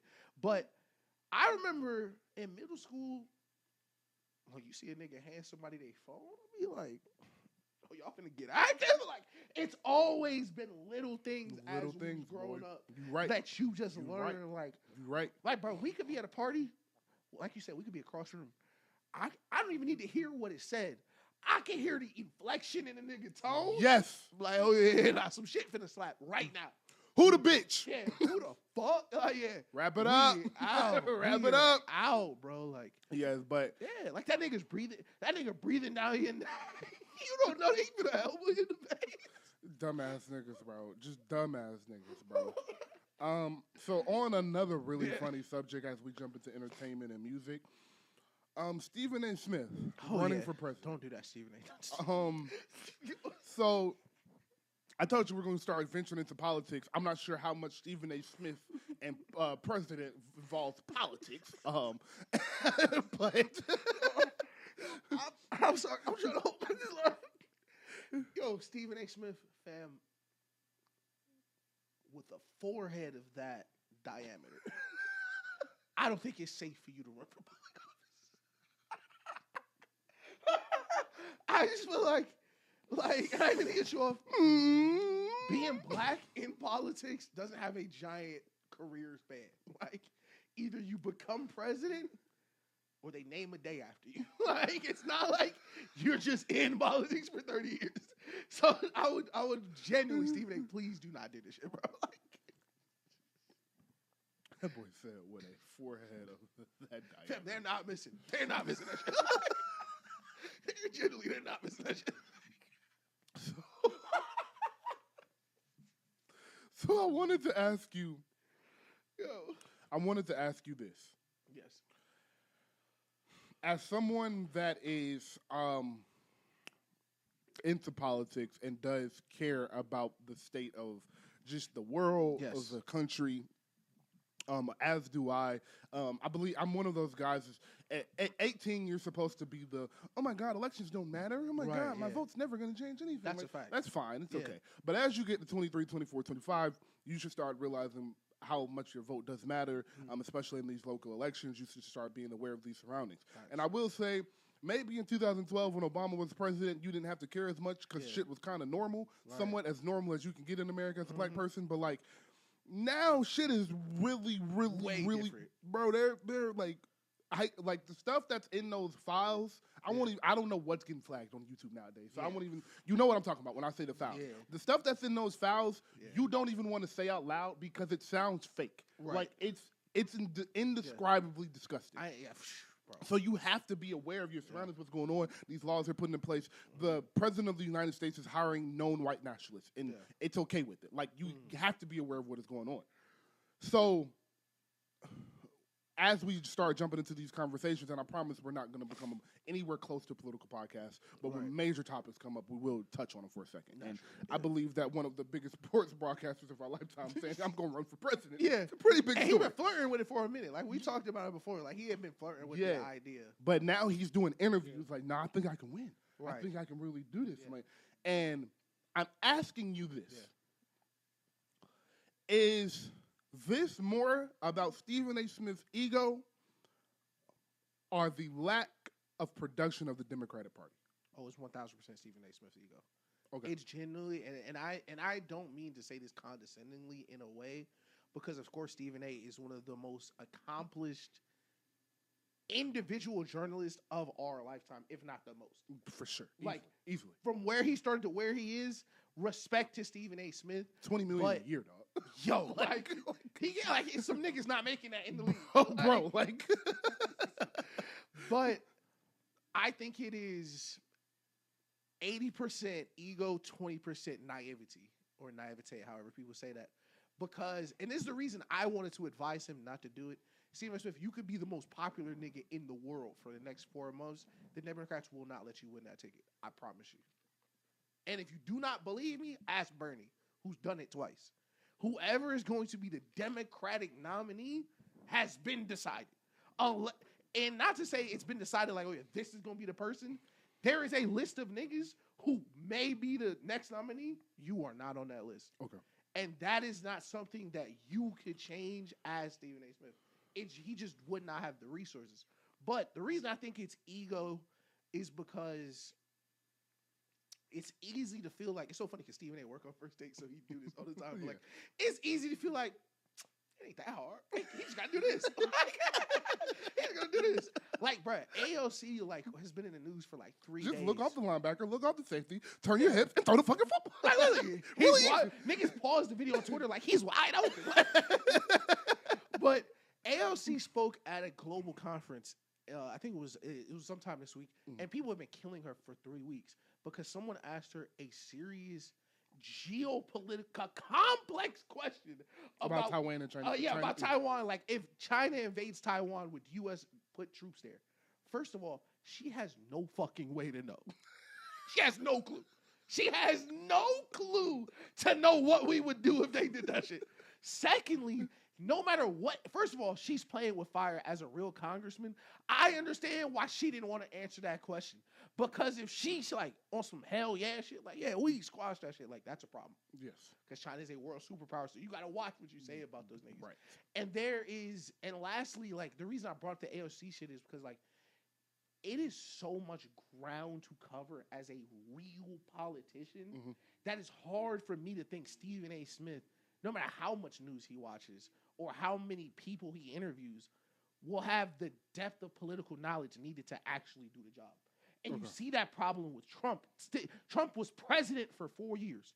This was his second run at president, and you still see him be unsure or make mistakes about regular geopolitical shit all the time because he used to be a TV host. Right. He doesn't actually know. So I think Stephen A. Like, the worst thing, shout out to South Park, the worst thing that could happen is Stephen A. Smith actually win. Yeah. No shit, nigga.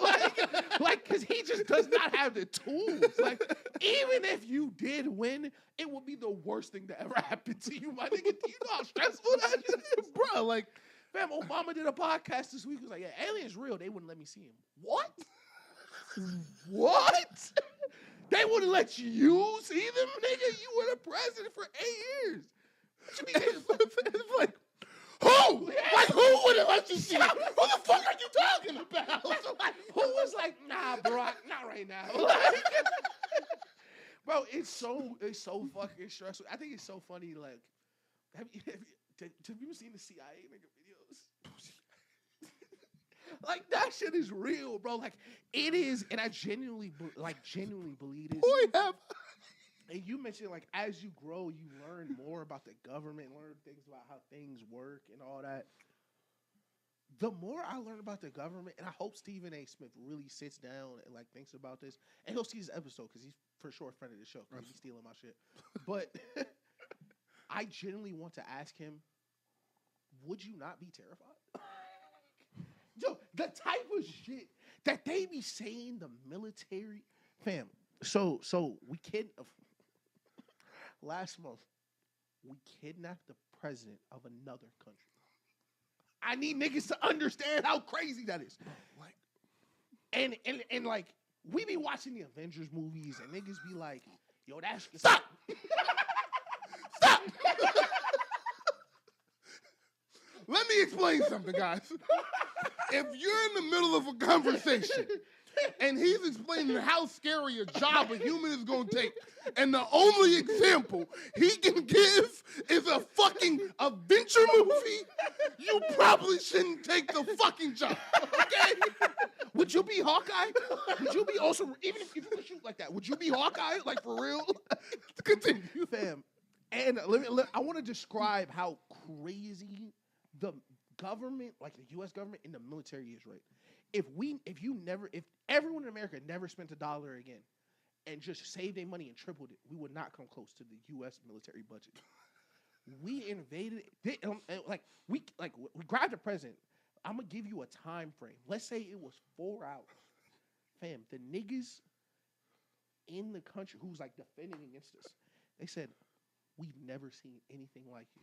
They said, first, a helicopter flew in and 6 people came down, and everyone started throwing up on our side. So what the fuck? They are hitting these niggas with weapons you can't describe. He said my eyes and nose was bleeding. I couldn't see anything. What? Are you crazy? Bro, it was a scientist last week. Scientist gave himself brain damage last week, right? Trying to disprove the Havana syndrome. Remember I told you about this like 3-4 years ago? Mm-hmm. Niggas are still trying to figure out if it's real. Fam, this nigga, these niggas will sit in a car 3 blocks away from you, point this sonic gun at you, and give you schizophrenia. Like, literally change your life. Like, do you know the danger? Like, Donald Trump, like, I get it. Like, that nigga getting shot and getting reacted like that. Like, at first I was like, that nigga's crazy because he's got shot at. Why was he not pressed? He probably was like, oh, that's just a gun? All right, man. Like, do y'all niggas know the shit in them? Like, bro, I would never, ever, ever want to be nowhere near no shit like that. So, you ended that so well because my first thought when I saw this was Stephen A. Smith might have a top, and we're taking athletes. Yeah. And we're gonna take entertainers out of this because everybody wants to be an artist and entertainer and have all the free time in the world. As far as people that are still in corporate, Stephen A. Smith has a top 0.1% life.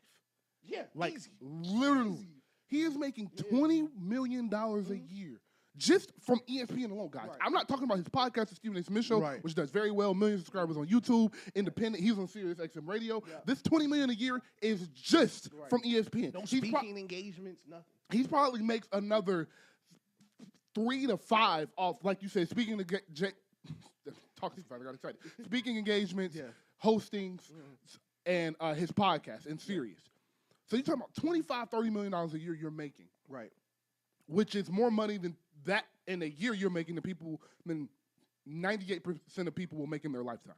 Bro, Stephen A. Smith was growing up, $12,000 a year was a salary. Yo. His first job was $12,000 a year. Yeah, like he was eating sardines and ramen.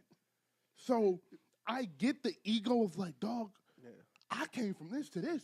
I can be the president. Exactly. But when you're living the life Stephen A. Smith is, I don't understand why you would want the world change. Look at Obama's face, bro. Not now. He looked beautiful now. But, like, look at Obama's face in 2008 and when he left in 2012. We don't even got to go 8 years.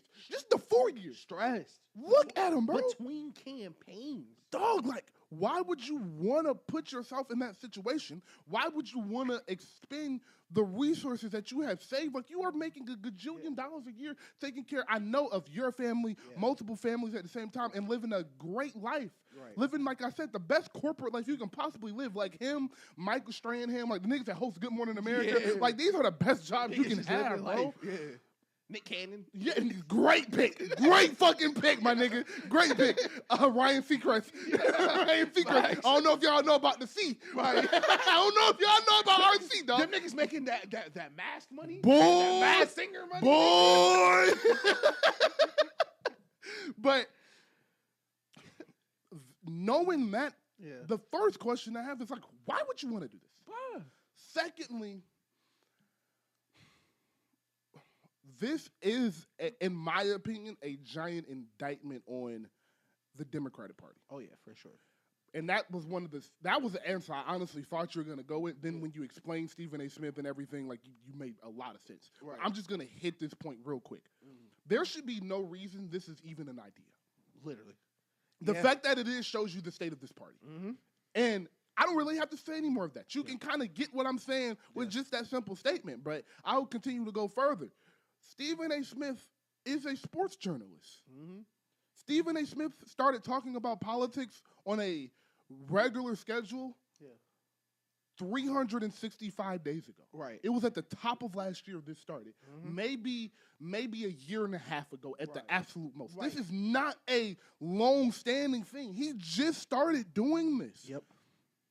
And it only started happening when the Stephen A. Smith Show started to get a little bit popular, and he would say the borderline right-wing, middle conservative things, and get a little traction behind it. And he saw the buzz that he has because he is one of the biggest voices in black media. Might be the biggest. Yeah.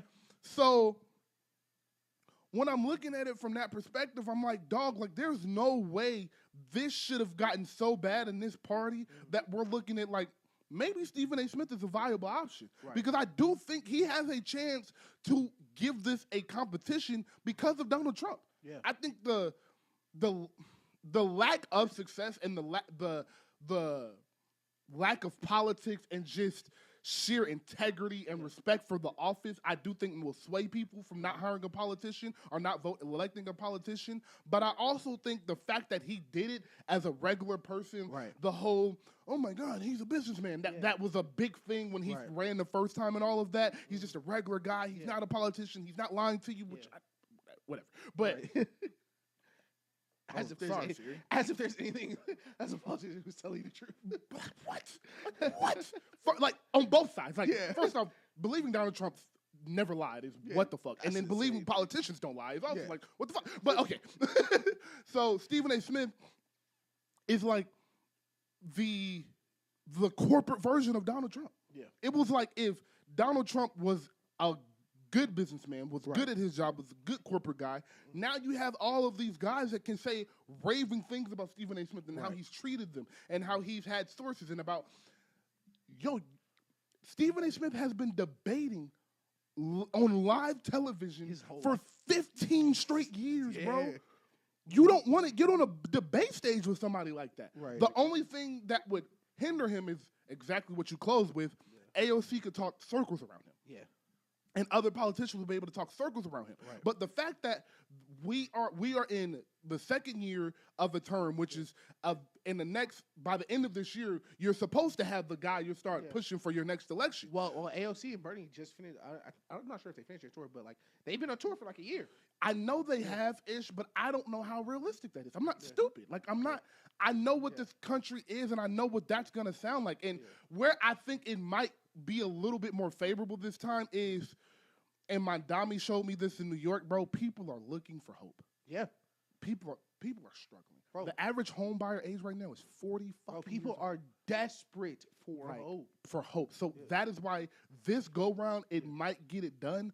But you know what I mean when I say like I just don't know how realistic. It was the same thing as saying a black woman with 3 months of experience, with 3 months of lead time is gonna win an election. It just wasn't realistic. 1,000%. So I don't know, and that's not a diss to Kamala at all. It was a diss to the way Joe Biden handled that situation. So, like, I would love AOC and Bernie to be the ticket. I would love it, but I don't know how realistic that is against Mr. Like Trump is trying to win a third term. Now, I don't know who's gonna stop. Well, that's it. See, that's the thing. That's the thing. And you mentioned like it's crazy. You mentioned the last election and the transition from Biden to Kamala. And that is the inflection point for why we are here. And if you do not know why we are here, it is literally because of that power struggle between Joe Biden and Nancy Pelosi in the Democrat Party. And that's why I said even if Stephen A. Smith could get every single vote in New York for the rest of the year, they will not let him become the nominee because it's not up to the niggas who vote. Joe Biden won all the primaries. Kamala was on no primaries. It's like, fuck it.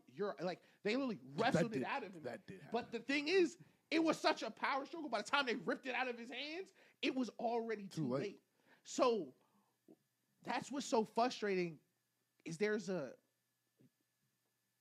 split in the Democrat Party where they're trying to decide, are we going to hand it over to AOC and Gavin Newsom and Jasmine Crockett and the newer people, or are we going to try to rebuild the old guard? Because that's what they did with Biden.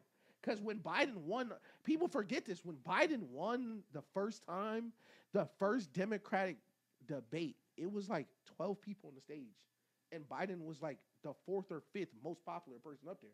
It was Kamala was up there, Bernie Sanders was up there, I think RFK was up there. Like it was a bunch of Democrats fighting it out for it. And then they were like, nah, fuck that. Joe Biden's our guy because we want to move a certain way for the Democrat Party. Mm-hmm. But like what you said about people wanting hope, bruh, it's fucking bad outside. It's really bad, gang. Bro, it's really bad. Bro, 1 in 4 niggas searching for a job have been looking for a job for a calendar year. That's horrific. Like, it is so bad. And we are in between the politics, the lack of what's next for both sets of the political party. Like, Trump either trying to nuke the Constitution and run again, and or giving up and just trying to push J.D. Vance and Marco Rubio so he can still be president through them. Yes. Or on the other side, it's like AOC, Bernie, and all these people who have been building bases for so many years want to run, and then they really can't because the old guard that runs the Democrat Party keeps stepping on them.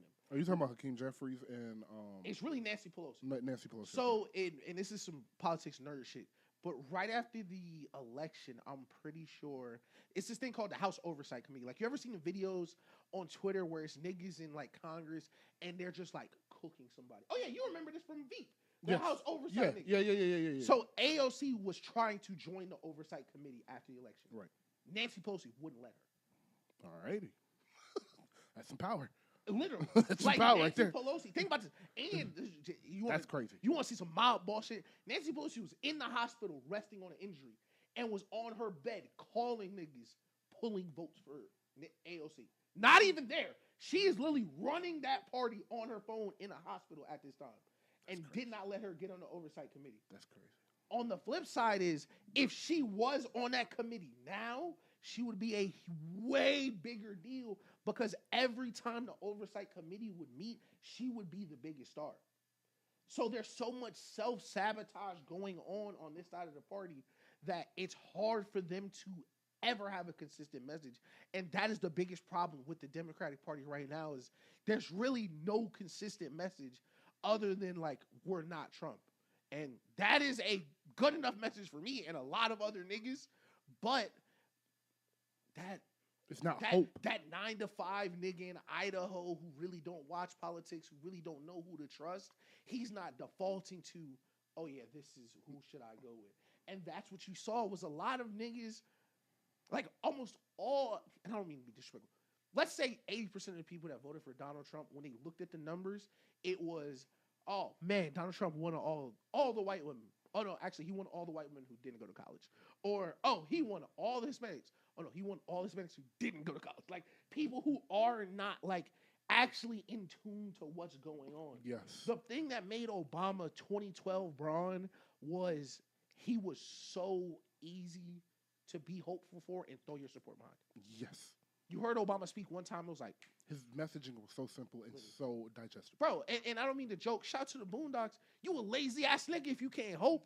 You can sit on your ass all day and hope. Yeah. Shut up, my nigga. Incredible line. Yeah, like he said, that's all he asking. Like, yeah, nigga, I can hope. Like...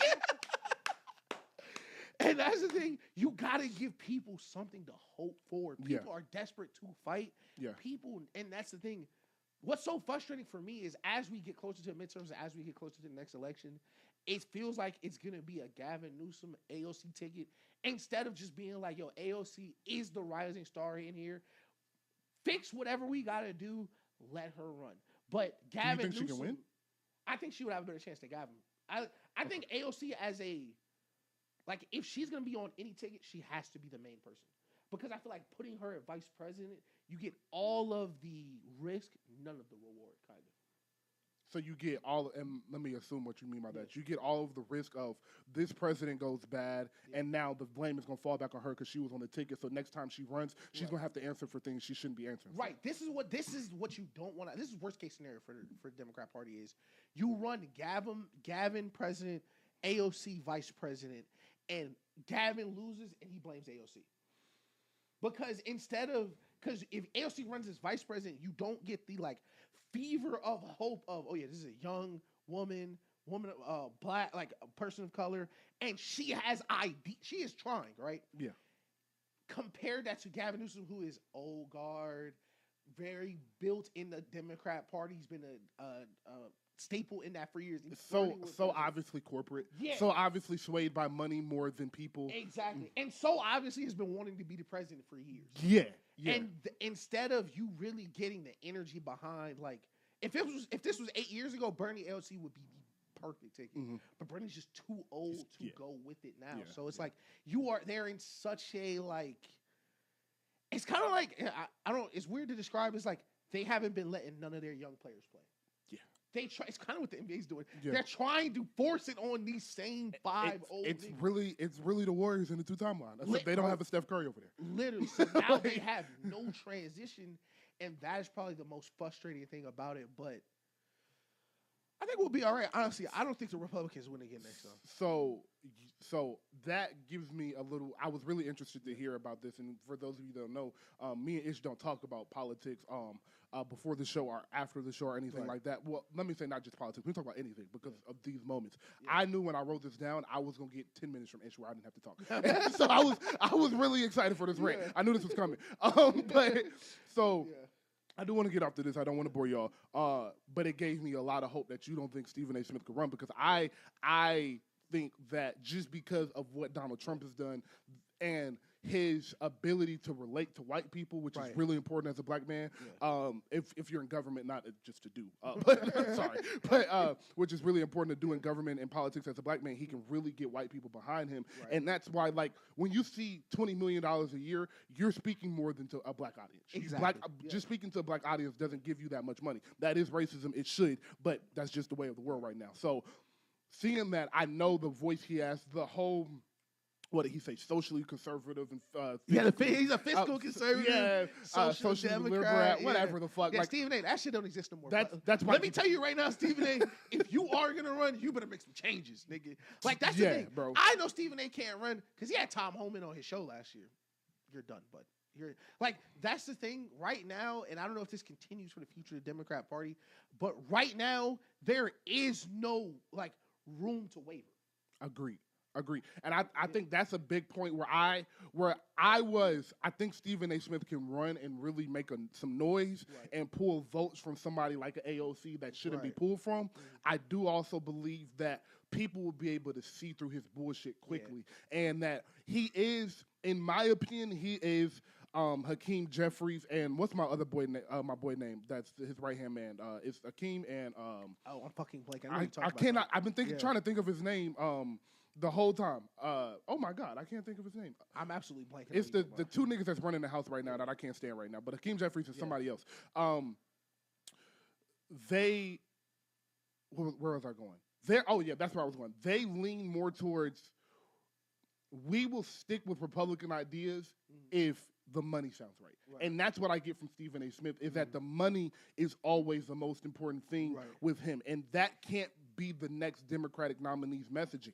I think you're right. I think kind of no matter who wins the primary is going to win the election just because this shit with Trump has been so bad and like it's been so in people's faces and that the files is really, really going to hurt that whole administration. So even the J.D. Vance and all of that come up, they're going to have to answer for that. Again, as the more stuff comes out from these files, and that should be something the Democrats push a lot as they run is like the hidden messaging, the just blatant corruption and shit behind them, that will be a message to push. So I do think they'll pretty easily win the next election. But you're talking about the future of this country and like, bruh, like we have friends that have children now. So it's not just about us anymore. It's not just about our adult lives and making sure this shit is real. Yeah. So you're looking 4 years from now, 8 years from now. Zaza and Nate Baby is 1. Yeah. She's gonna be 9 at the end of this next election cycle. So you get to thinking about those things, and you want to hear more than just like you said, I'm not Trump.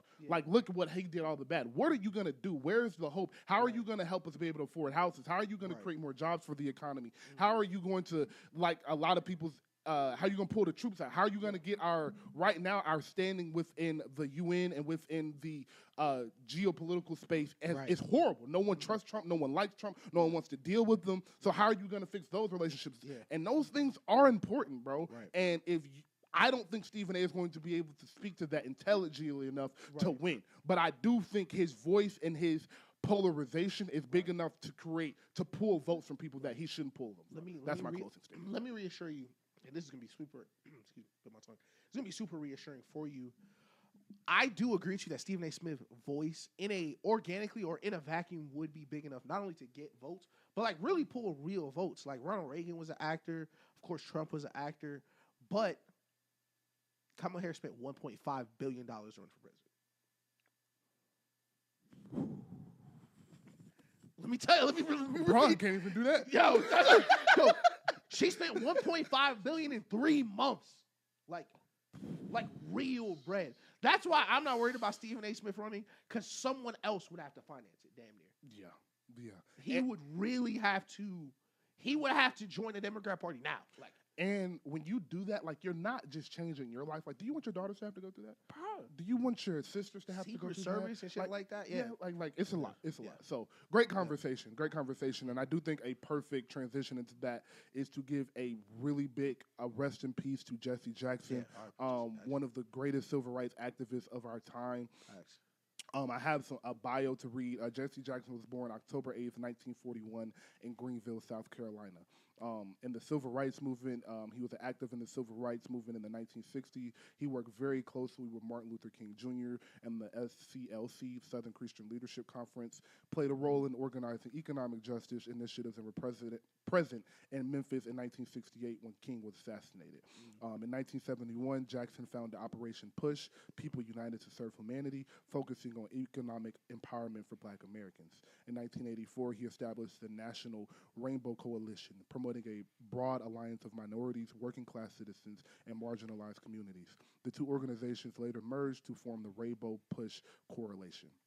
He had 2 presidential campaigns in 1984 and 1988, and those presidential campaigns, although he did not win, they were successful in adding and getting important people registered votes, showing that black men could be leaders, black men could be politicians, and soon after that, you saw the first black governor get elected in 2 different states. So that was very important as well. He is just an amazing career, amazing legacy, truly left an impact on this world and even greater on black people and our community and our culture. And I think that Mark Lamont Hill, I was watching the Joe Budden podcast earlier, and he said something really powerful about Jesse Jackson, who he was close with. And he was like, well, Jesse Jackson had the burden of living.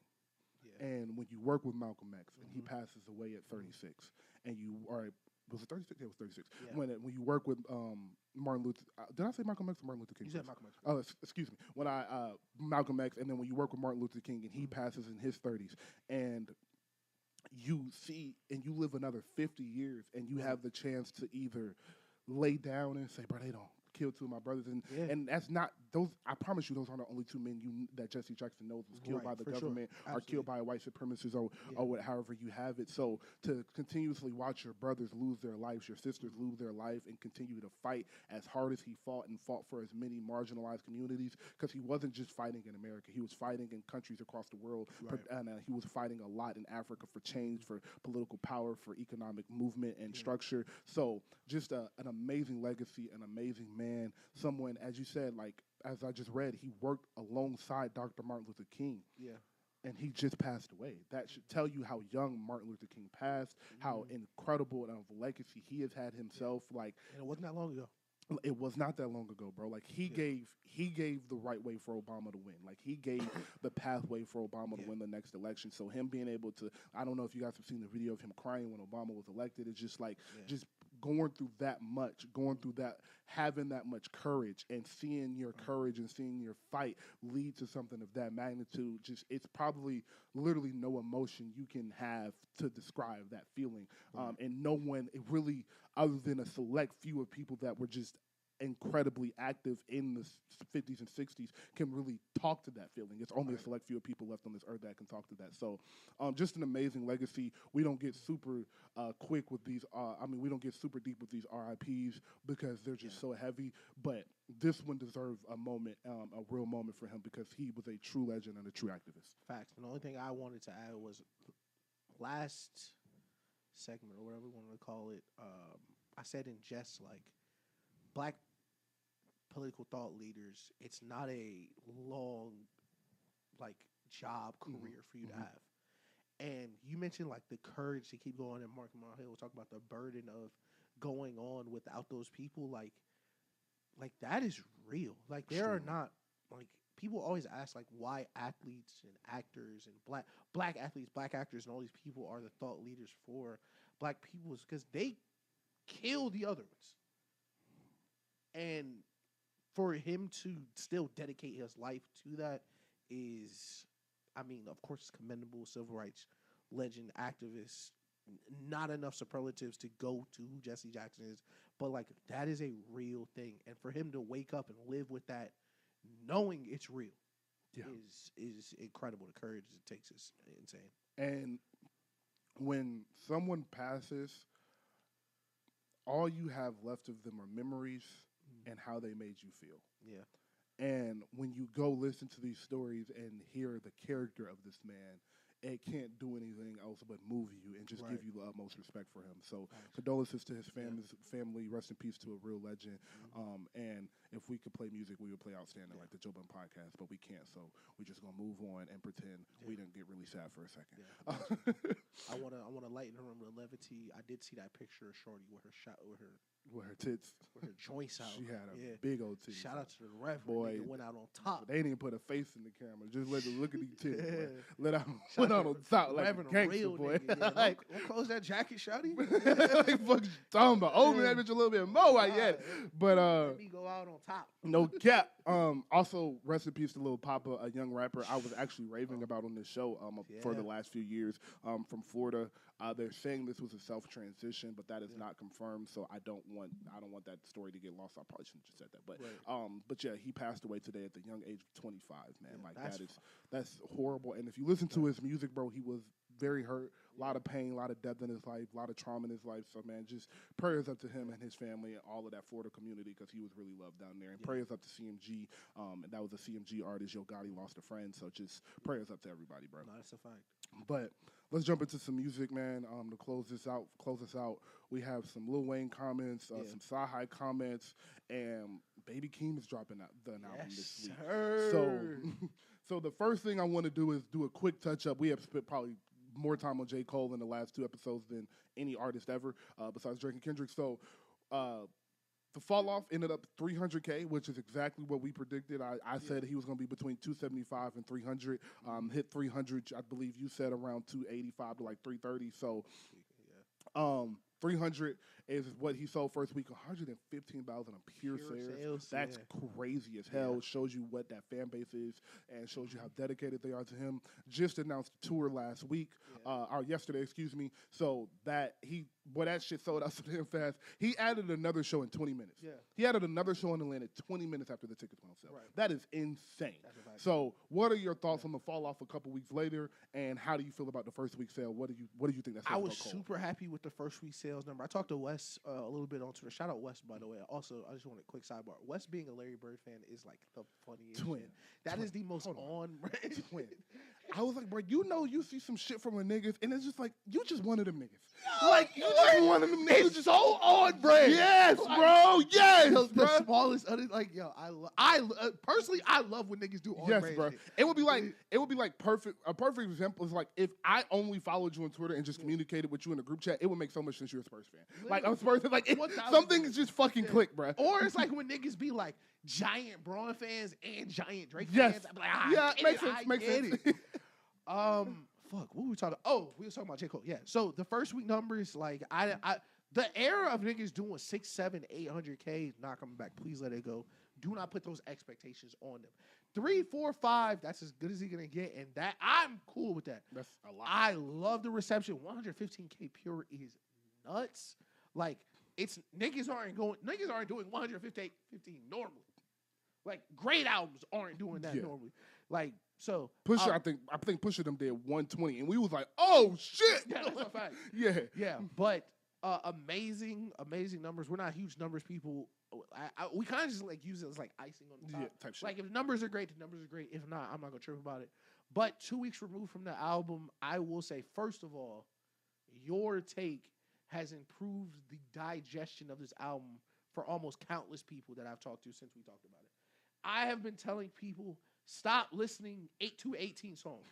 This is 2 albums. These are 2 different albums. Yes, bro. And everyone I've talked to since I've told that have been like, oh yeah, I like it way more. Yes. Yo, the 39 intro is so much better when you're not an hour into the fucking album. Bro. Like you really feel it on the 39 intro. And that's what I told people, was like, oh, this is a real intro. This is not like the start of this too. Yes. It's a real intro. Thank you. Yes. So I will say 2 weeks out, these are my 2 J. Cole favorite albums.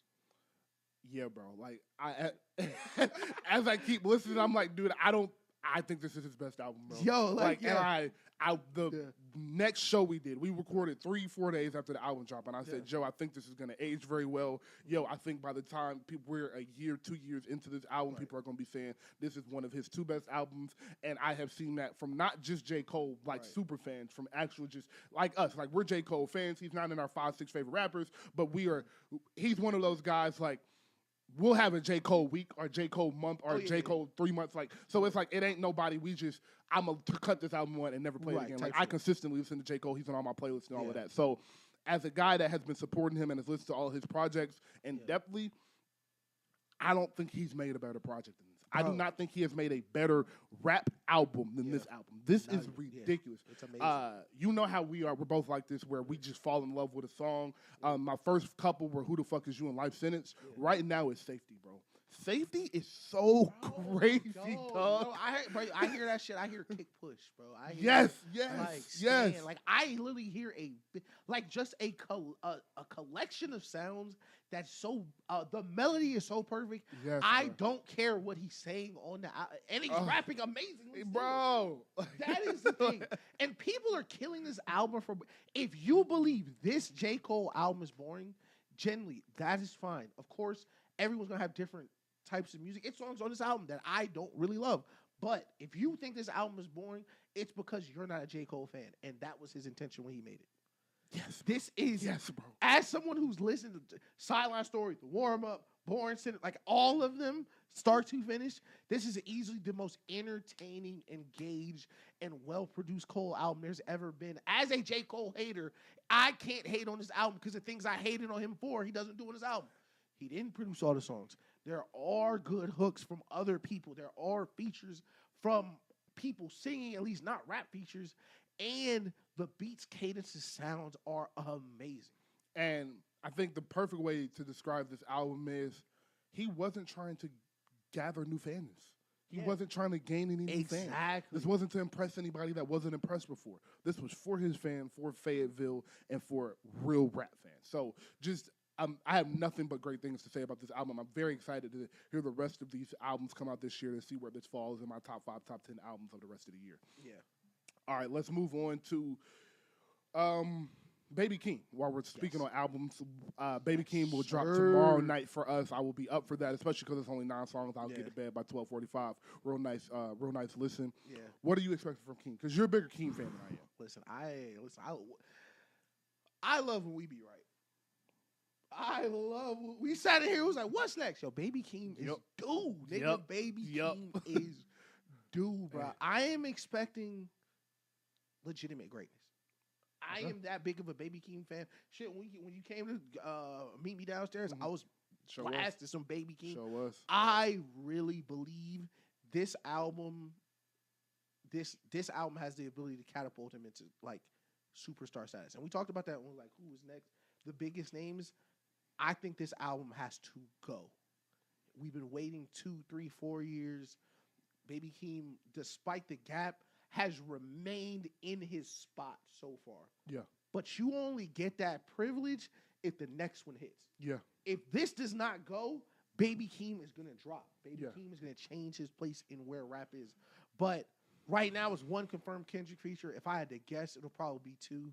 On the Melodic Blue, there was 1 that's listed, 1 that's not. I would probably assume it's 2, but I think it's going to be hard with 9 songs, but this should be in, depends how long it is, this should be an album of the year conversations if this is a full album. If this is 45 minutes of music, it has to be an album of the year. It has to be. I agree with that. I don't think you can take a hiatus like this. I think truly he's in the same book Roddy Ricch is in. Yeah. Where you take a long hiatus like that, bro, you got to deliver. You don't have a motherfucking choice. So I have high expectations for this album because of the break, because of the tree he comes from.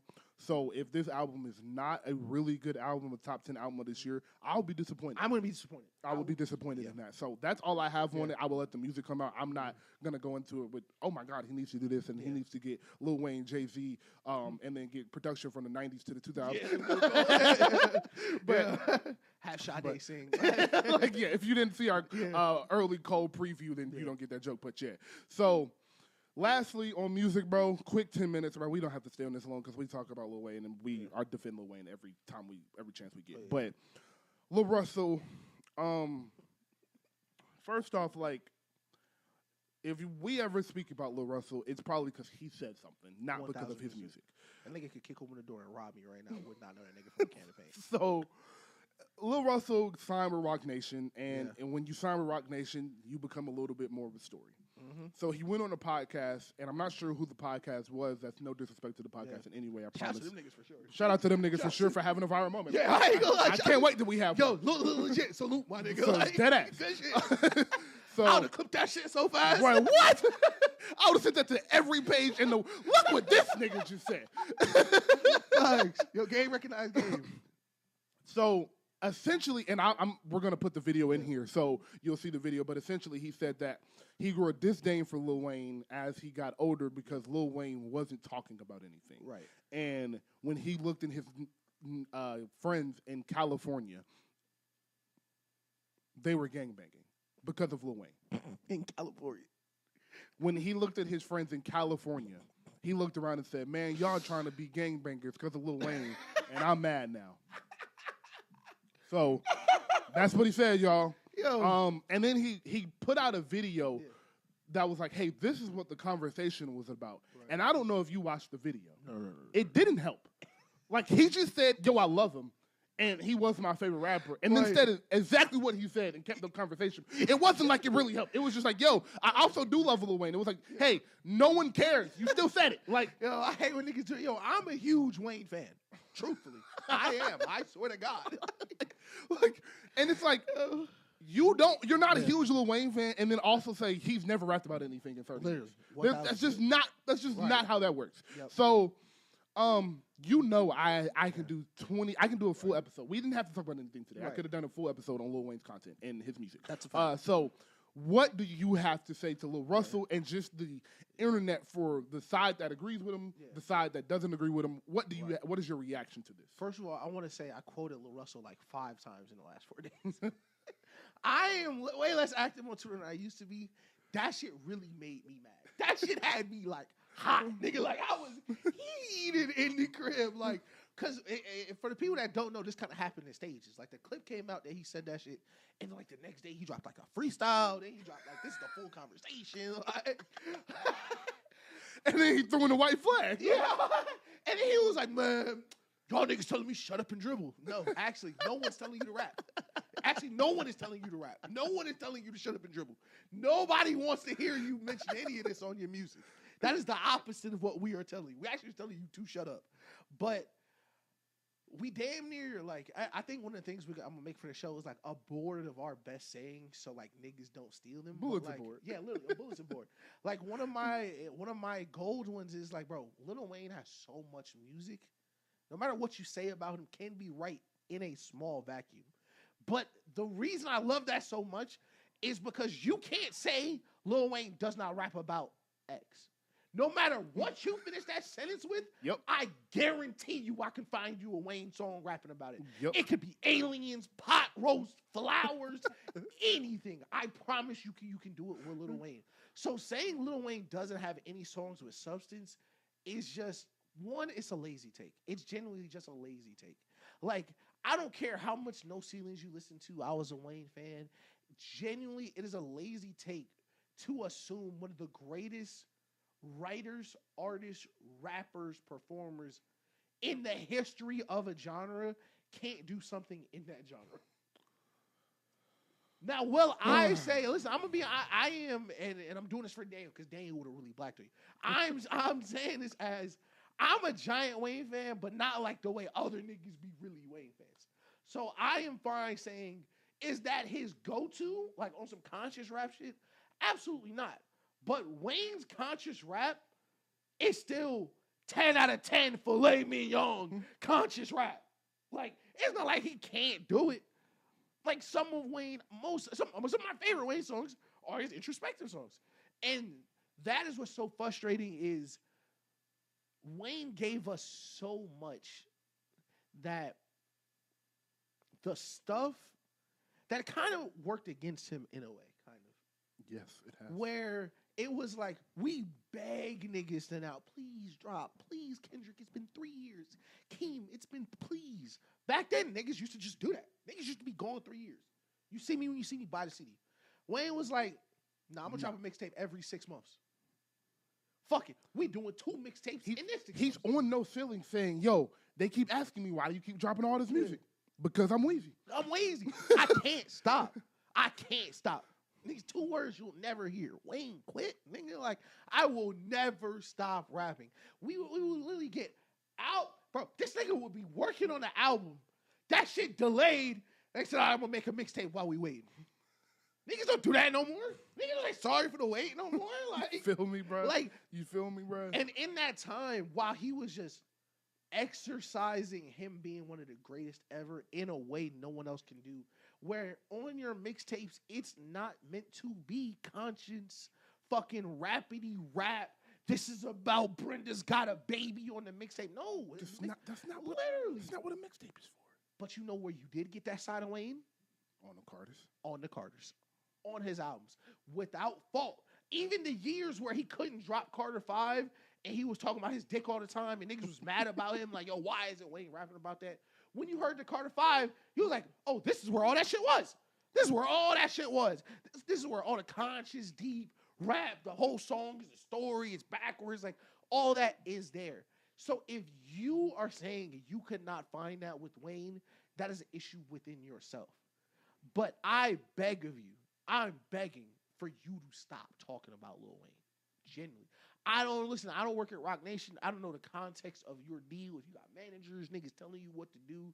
But I can promise you this, like, niggas be like, all publicity, good publicity. This is bad publicity, my nigga. This is bad publicity. Because I had never genuinely heard of you. I don't know you from a can of paint, my nigga. Niggas can tell me LaRussel not even a real rapper, and I'm like, you got me. Like, I ain't even fucking check. Like, I ain't pull up this nigga Spotify. Like, hey, I ain't go on Tidal, check this nigga discography out. But when you popped up the next day because the Twitter algorithm got you in there, and it's, yo, a freestyle of you, and I clicked that shit, I wanted to throw a bottle through the screen at you, my nigga. Don't you ever talk about Lil Wayne like that again in your life, nigga. You crazy.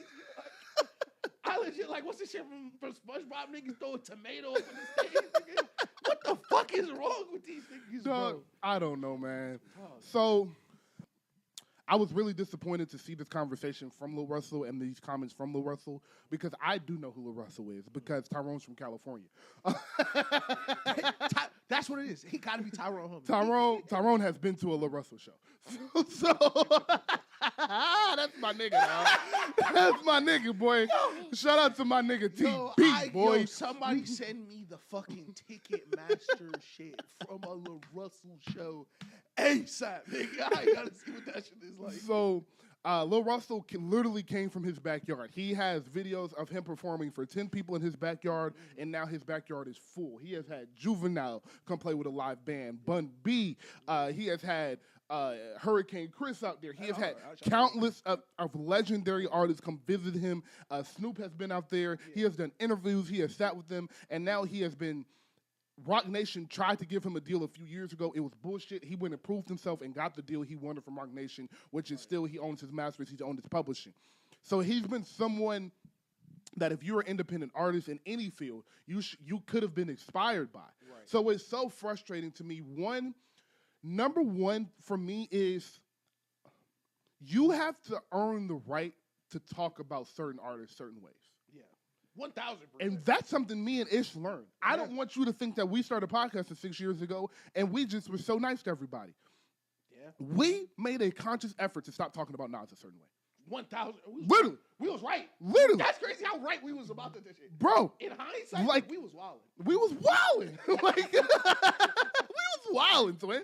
But, like, we made a conscious effort to stop talking about Tupac a certain way. Yep. We made a conscious effort to stop talking about Snoop a certain way.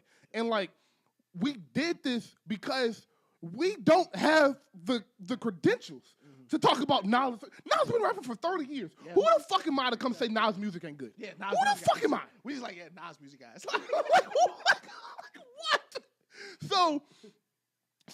So that is the number one point for me is, dog, you have to earn the right to talk about Lil Wayne a certain way. So if you're messaging about these rappers and not just Lil Wayne, I mean Wayne, Hov, Biggie, Pop, Nas, Kendrick, Drake, certain rappers you got to earn the right to critique and to have these problems with these rappers. You have to. And Lil Russell is not in the bracket of I can have this problem with Lil Wayne. No. Lil Russell is a up-and-coming artist. Right. There's no reason you should have went viral for talking down on one of the 5 to 10 greatest rappers that's ever touched the microphone. Thank you. There's no reason that a large group of the people watching you, this is their first time seeing you. That's horrible. 2 for 2. So, past that, let me get into the comments. And I'm going to do this fast because I do this enough. Please stop lying on Lil Wayne. Please. That's all I ask of you. please stop telling me Lil Wayne does not rap about anything. Lil Wayne does not have substance in his music.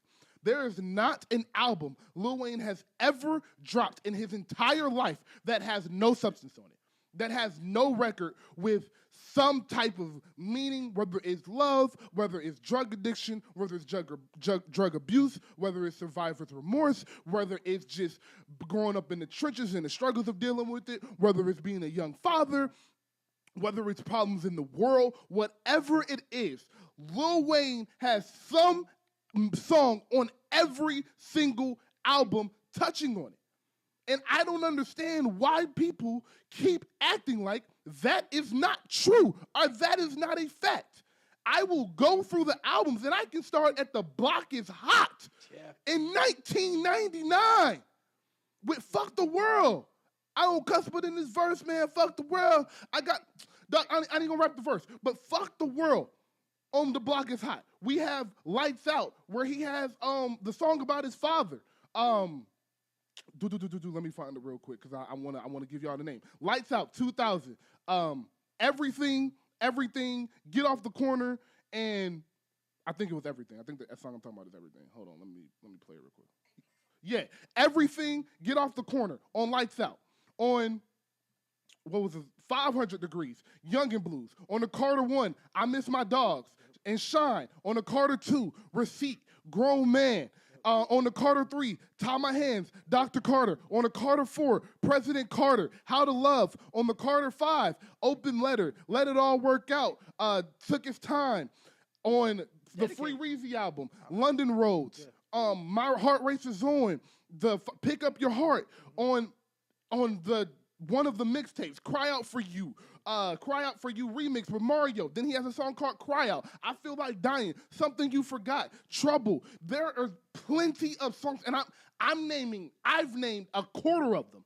Yeah. There are another 30 songs I haven't named, plus another 30 features from Mad to Hollywood Divorce. Bro, Mad is one of the it's just, it's a lie. Yeah. You're not telling the truth about this man. So I beg of you, to LaRussel, to Ray Daniels, to Maul from the Warrior Maul podcast, please stop lying about this man's discography. LaRussel, Lil Wayne has talked about multiple issues. To anybody saying Lil Wayne don't talk about anything, you are lying to yourself. I just went through the records like Mad and Hollywood Divorce and F the World and Everything and How to Love, Something You Forgot, where he is pouring his heart out about love, about drug abuse, about survivor's remorse. Yeah. It is so frustrating to hear you guys lie about a legend for no reason. A legend that don't bother nobody. Lil Wayne don't talk. Lil Wayne don't do nothing but talk about his sports and smoke his weed and then drop an album. And y'all can't stop talking negatively about someone that has given his entire life to this culture, man. Yeah. Lil Wayne has been rapping since he was 5. He got signed at 12. He dropped his first album at 15. He made his first appearance on the album at 11. And y'all don't do nothing but shit on this nigga name for 2 years, whether it's the Super Bowl, whether it's not him not talking about anything, whether it's calling him the Tracy McGrady of rap. Ray Daniels, what the fuck are you talking about? Yeah, what the fuck? The Tracy McGrady of rap? One of the highest selling artists ever in history. The second most Billboard hits ever in history. 1 million first week. 964,000 first week. 700,000 first week. That's the Tracy McGrady of rap. One of the 4 greatest rap runs in history from 06 to 09. Yeah. One of the greatest mixtape rapper of all time. Yep. One of the greatest discographies of all time. The Tracy McGrady of rap because he didn't motivate you as a grown man? Nigga, what are you talking about? Maul. Yeah.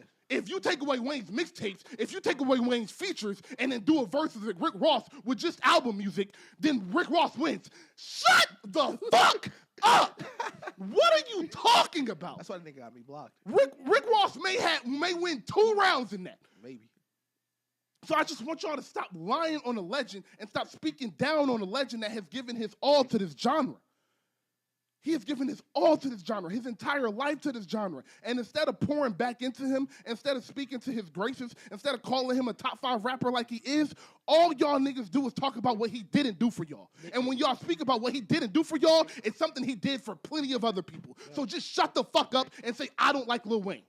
Yo, like that nigga made hustle hard, bro. How much he got to motivate you? How much more he need to motivate you? He made hustle music. Hey, hustle music. Bro, my thing is, listen, no disrespect. If you need another grown man to motivate you in your day, that's not a Lil Wayne problem. That's not a Lil Wayne issue. Bro, you speaking on a personal issue, player. Yo, like, you speaking on a personal issue, player. Nigga, you woke up this morning without a nigga, look around you. Nigga, you want motivation, look around you. But this is how I want to wrap this shit up, bro. Like, listen, I'm not gonna shout out Rory. I'll shout out Rory. Shout out to Rory. And Damaris. Shout out fine as fuck. Shout out to Damaris. But I'm not shouting out Maul. They got me blocked. Fuck that lame ass nigga, first of all. Maul has, first of all, no rap credentials left. I don't give a fuck how close that nigga was to Hov. I don't care how his big brother was. I don't care. After that shit he did during the Drake, Kendrick shit, all that twerking in the chair, all that loser shit that niggas let you, it's crazy. You were lucky Drake went out so sad because niggas kind of let you slide. That nigga posted that little nuke button, didn't tweet for 3 weeks. You a grown-ass man. You got offline because nigga dropped not like us. Like, nigga, I am tired of the, like, yo, if Wayne did this, we take away this many Wayne songs. I, like, legitimately stop saying that shit unless y'all really gonna line it up. And I don't care if y'all do it with us. I don't care if y'all niggas do it in y'all free time on a Patreon and it's 7 songs. But, like, a lot of this Wayne shit be sounding good until you read them songs that you going up against. Like, Lil Wayne is generally one of the best rappers of all time for a fucking reason, nigga. And the thing that frustrates me is the whole, well, if you take away his mixtapes, why would you do that? Like, what do you think you're proving by saying, yo, the rapper that was the most popular rapper in the mixtape era, and that's the thing that gets lost in this. Lil Wayne was in the mixtape era. Yeah. Not only was he in it, he was the pioneer of it. Bro, Dat Piff quoted LaRussel. Like, Dat Piff quoted LaRussel. Like, he was the pioneer. Like, we know what 50 did. Don't get me wrong. We talk a lot of shit about New York, but we know what 50 did. We love 50. Right. We know what 50 did. But mixtape Lil Wayne was a fucking thing. And it was a defining era of music. And now we look back on it, and because we can say it discredits something, we just say, let's remove it from his discography and then look at it. Yeah, and if you do that, you still have 2 classic albums, 2 more really good Carters, another solid Carter, and then the Free Weezy album, which I think is one of the most underrated albums in the last 15, 20 years. I think that's an amazing album. So, like, I don't understand, like, what you guys are trying to prove with this nigga, and also I don't understand why you want to prove it. Why him? Why him? Like, yo, I like genuinely. Oh my God. Like that Rick Ross shit, like genuinely, like made me chuckle. Like, so you told me it's Rick Ross versus the Carters? Dog, but nigga, he gets flooded. Are you crazy? and then the craziest thing about it, a lot of niggas say Rich Ross' best project is the Rich Forever mixtape. Yo, this Wayne shit, genuinely, bro. Like genuinely, I personally hate it. And these people have always been mirror coin, aligned at the hip, whatever analogy you want to use. It reminds me so much of the Kobe shit where niggas just want to nitpick. Niggas just want to nitpick. Oh, yeah, you didn't do this. You didn't do that. Instead of just looking at what he did, which no one ever will. Like, for 8-10 years, we've been like, Drake, J. Cole, Kendrick, they're the big 3. They came up together in the blog era. Nigga, Wayne helped birth the blog era. Without the mixtape era, there is no blog era. Them niggas dropping on Dat Piff. Them niggas coming out with mixtape first to build their name before you got a deal. You think Drake just woke up like, I'm gonna drop a bunch of mixtapes and let all the labels want me? No, nigga, Wayne showed you I could drop Dat Piff and 1 million niggas will download it today. And that'll make net labels think they really want you. Like, what Wayne has given to rap. You talked about one of the peak primes, which is 1,000% one of the best primes. He had a prime before that. He had a prime before he was Lil Wayne. Like, niggas don't know the Lil Wayne prime we talk about don't include the Carter 1 and Carter 2. Yo, like, that's... They don't include it. Literally. It was after that. Yo, like, call it Wayne Tracy McGrady. It's like, damn, did Tracy McGrady dominate for 15 years? Like, what? Like, what? The nigga that didn't make it out the first round, boy? Like, Oh my! It's so fucking frustrating. It's so fucking frustrating, bro. I hope this is the last time I have to come in here to defend Lil Wayne this year. I hope anything that I have is a surprise album, a crazy feature, a Skip Bayless picture, whatever it is. I do not want to have to come in here and defend his substance, his albums, his discography, his mixtapes. Like that mixtape point, like blows my mind. Like we love mixtapes. We had a mixtape era. We rave about new music too, and all the Fab tapes and all the 50 tapes. But as soon as it gets to Lil Wayne and the discography talk, it's like, nah, we gotta take them out. Yeah. like I took a hit record, made you not want to listen to the hit record no more, but I don't get no credit for that because it was a beat already. Right. What the fuck, bro? Like Joe Budden's still talking about Jay-Z on Pump It Up. We can't talk about fucking Lil Wayne on mixtapes. And this is my last thing with the Lil Wayne shit. If I see y'all post that 60 Minutes clip one more time where he like, my Black Life Matter. First of all, that nigga was right, and y'all would never admit it. That nigga was right, and he didn't even know it. He didn't even know it. He was just high. Damn, he was just high. Like, them niggas was stealing literally $50 million a year. And y'all niggas was like, we got to cancel Lil Wayne because he didn't want to stand next to them niggas. First of all, that's what's so frustrating is it's 2026. You know he was right. And niggas are like, of course he doesn't say anything in his music. Look at this clip. Stop it. First of all, stop it. Secondly, bro. The Kendrick niggas, and this is more so just for Twitter. If you are a Kendrick Lamar fan talking down on Lil Wayne, I'm going to hold your hand very, very softly when I tell you this. And I want to look you right in your eyes, and I want you to understand, I don't want this to hurt you. Lil Wayne is Kendrick's favorite rapper. Kendrick made an album pretending to be Lil Wayne. Kendrick has been waiting 10 years to diss Drake and was still on the Carter 5. For you to talk down on Lil Wayne and niggas like, well, I wonder what Kendrick thinks. No, you don't. You better not wonder what Kendrick thinks. He like, I ain't gonna lie, Kendrick would smack a lot of you niggas for saying the shit y'all do in respect. Like, what I really wanted to hit was you niggas with this, like, the reach of stan culture has moved just, the Overton window is too far where you're a grown-ass man slandering Lil Wayne because of a Twitter topic between who should do the Super Bowl. It's been a year. It's been 2 Super Bowl shows. 2 niggas have done the Super Bowl since this argument. I promise you do not have to spread Lil Wayne slander because somebody thought he should do the Super Bowl in New Orleans. Please, bro. Like, y'all look nuts. Like, y'all looking like the women. Y'all looking like when Nicki Minaj got on the stage and was yelling at Miley Cyrus. Like, yeah, get her, Nicki. Yeah, Lil Wayne don't got no substance in his music. Bro, you sound crazy. You look nuts. And for you, like, genuinely, and I really want to drive this point home, if you are a Kendrick fan in any way, you should be eternally great for Lil Wayne. And I want to add to that in closing. Kendrick Lamar, Drake, J. Cole, Young Thug, Future, Playboy Cardi, Lil Uzi, Rich the Kid, A Boogie with the Hood. You said Drake, right? Yes. Okay. I'll say it again. Yeah, Drake. Drake. Like Travis Scott. Yeah. If there is a rapper you listen to, he was inspired by Lil Wayne. Yeah. And if you don't believe me, go look for the quote. I have heard all these things. I'm Mr. Lil Wayne fan. So I know all of the things all of the people have said about him. Every last one of them. So for all of y'all niggas talking the shit about Lil Wayne, half of the rap game that you know and love today does not exist without him. Please stop talking about a goat when you aren't even a sheep yet. All right. And listen, you mentioned Cardi. Cardi literally got a song called Like Weezy. Like Weezy, nigga. Like all these niggas running around. I'm not a rapper. I'm a rock star. You remember the dedication cover? Bro, it's real, bro. Like, if it was like, and for you niggas, we should put a little playlist together of Wayne's I forget what the word is. Introspective music. Introspective music and shit like that. Dedicate is on mine for, because when niggas say Lil Wayne's not talking about nothing, I just immediately think of all the Wayne songs where Wayne shows amazing perspective. And one of my favorite is Dedicate. And that's how I want to close this was, nigga, if it wasn't for Wayne, it wouldn't be. Top. It wouldn't be none 2 of these Chainz. I forgot another one. Shout out 2 Chainz. Like, it would not be. Yo, he did. Genuinely. Even if you're not a giant 2 Chainz fan, go listen to the story of them niggas making Duffel Bag Boy. How that shit changed 2 Chainz life. Dog, like, listen to Fat Joe talk about the We Taking Over verse.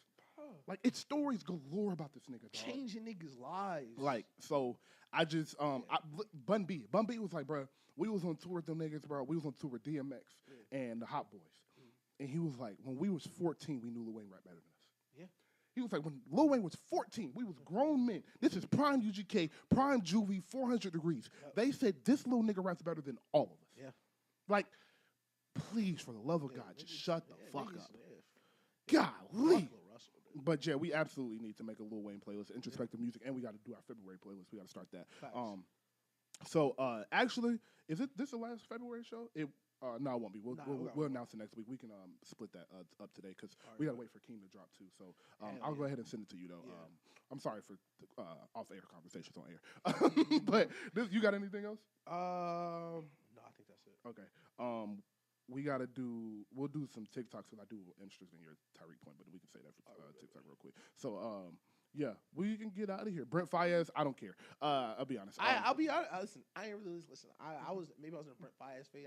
Maybe it's because J. Cole dropped last week. That could be it. So I'm still working my way around to Brent Faiyaz album. But I've heard good things. I've also heard bad things. So I will give it a listen and have a review for you next week. Yeah. Next week we'll either have Grace on or Stunner on. One of the two will be here.